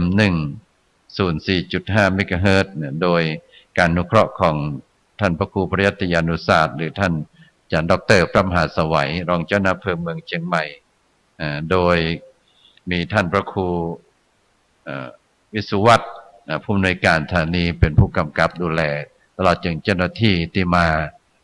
คอยกำกับควบคุมถ่ายทอดบันทึกเสียงนี่เป็นการถ่ายทอดสดแล้วก็ไปลงในคลื่นใน YouTube ใน Facebook โดยคนฟังได้ทั่วโลกเพราะนั้นก็เป็นการเผยแพร่พุทธศาสนาที่คณะสงฆ์สนับสนุน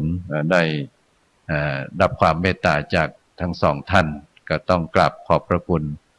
เป็นอย่างยิ่งแล้วก็ต้องอนุโมทนากับทางคณะผู้บริหารโรงเรียนธรรมราชศึกษามีท่านพระครูปริยัติกิจจาภิวัตรได้นำเอาคณะครูนักเรียนมาช่วยกัน จัดกันแต่งกำกับดูแลอำนวยความสะดวกทุกอย่างและอนุโมทนากับคณะศรัทธาญาติโยมสาธุชนทุกท่านที่ได้มาตั้งอกตั้งใจมาเป็นเจ้าภาพก็ดีร่วมอนุโมทนาในแต่ละกันและกันก็ดีได้มาฟังก็ดีถือว่าทุกคนมีจิตติดตั้งมั่นในการที่จะช่วยกันรักษา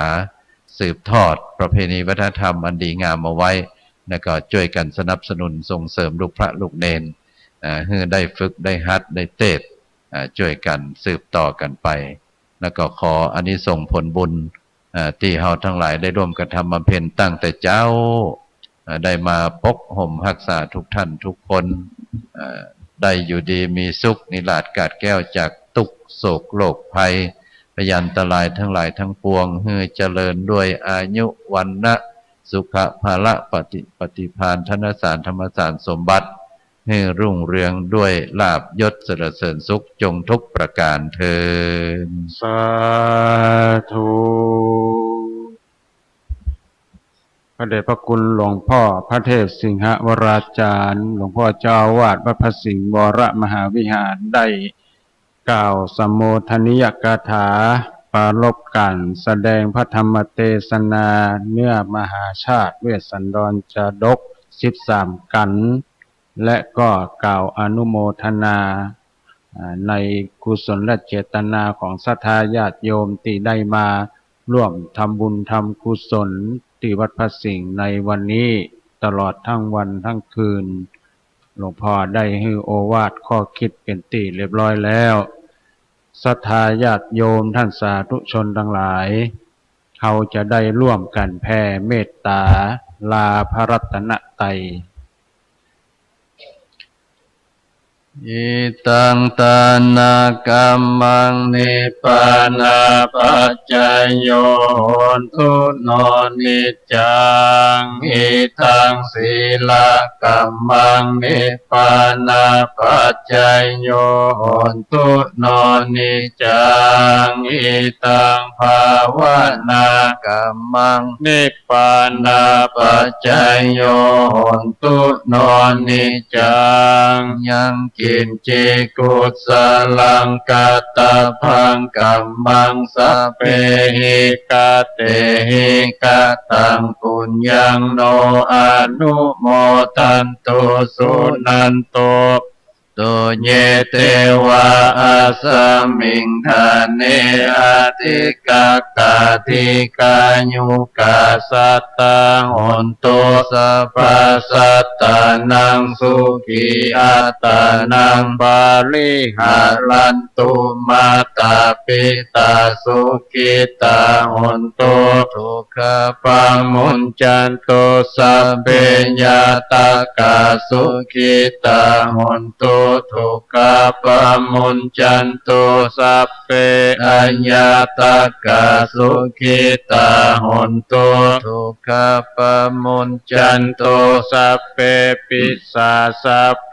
ยักขะสัพเพเปตาสุขิตาหนตุทุกขปามุญจันตุสัพเพนัคขตาสุขิตาหนตุทุกขปามุญจันตุสัพเพเนวาสุขิตาหนตุทุกขปามุญจันตุสัพเพอาจาริยุปัจจยาสุขิตาหนตุทุกขปามุญจันตุสัพพสัมปตินังสามิจันตุโวไหว้พระพร้อมกันญาติโยมนั่งเอาว่าพร้อมกันเลยก็ได้อะระหังสัมมาสัมพุทโธภะคะวาพุทธังภะคะวันตังอภิวาเทมิสวากขาโตภะคะวะตาธัมโมธัมมังนัมมัสสามิสุปฏิปันโนภะคะวะโตสาวกสังโฆสังฆังนะมามิ โมทนาทุกท่านเนอะ ก็ขอความสุขสวัสดีแก่ศรัทธาญาติโยมท่านสาธุชนพุทธบริษัททุกท่านทุกคนปีหน้าฟ้าใหม่เฮาก็มาตั้งทำหลวงรักษาประเพณีกันในใหม่เดินทางโดยสวัสดิภาพอายุวันโนสุขังพลัง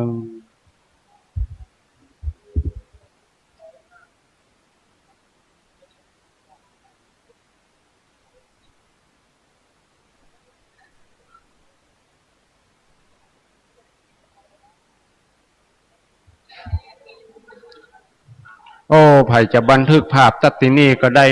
เป็นที่ระลึกนะ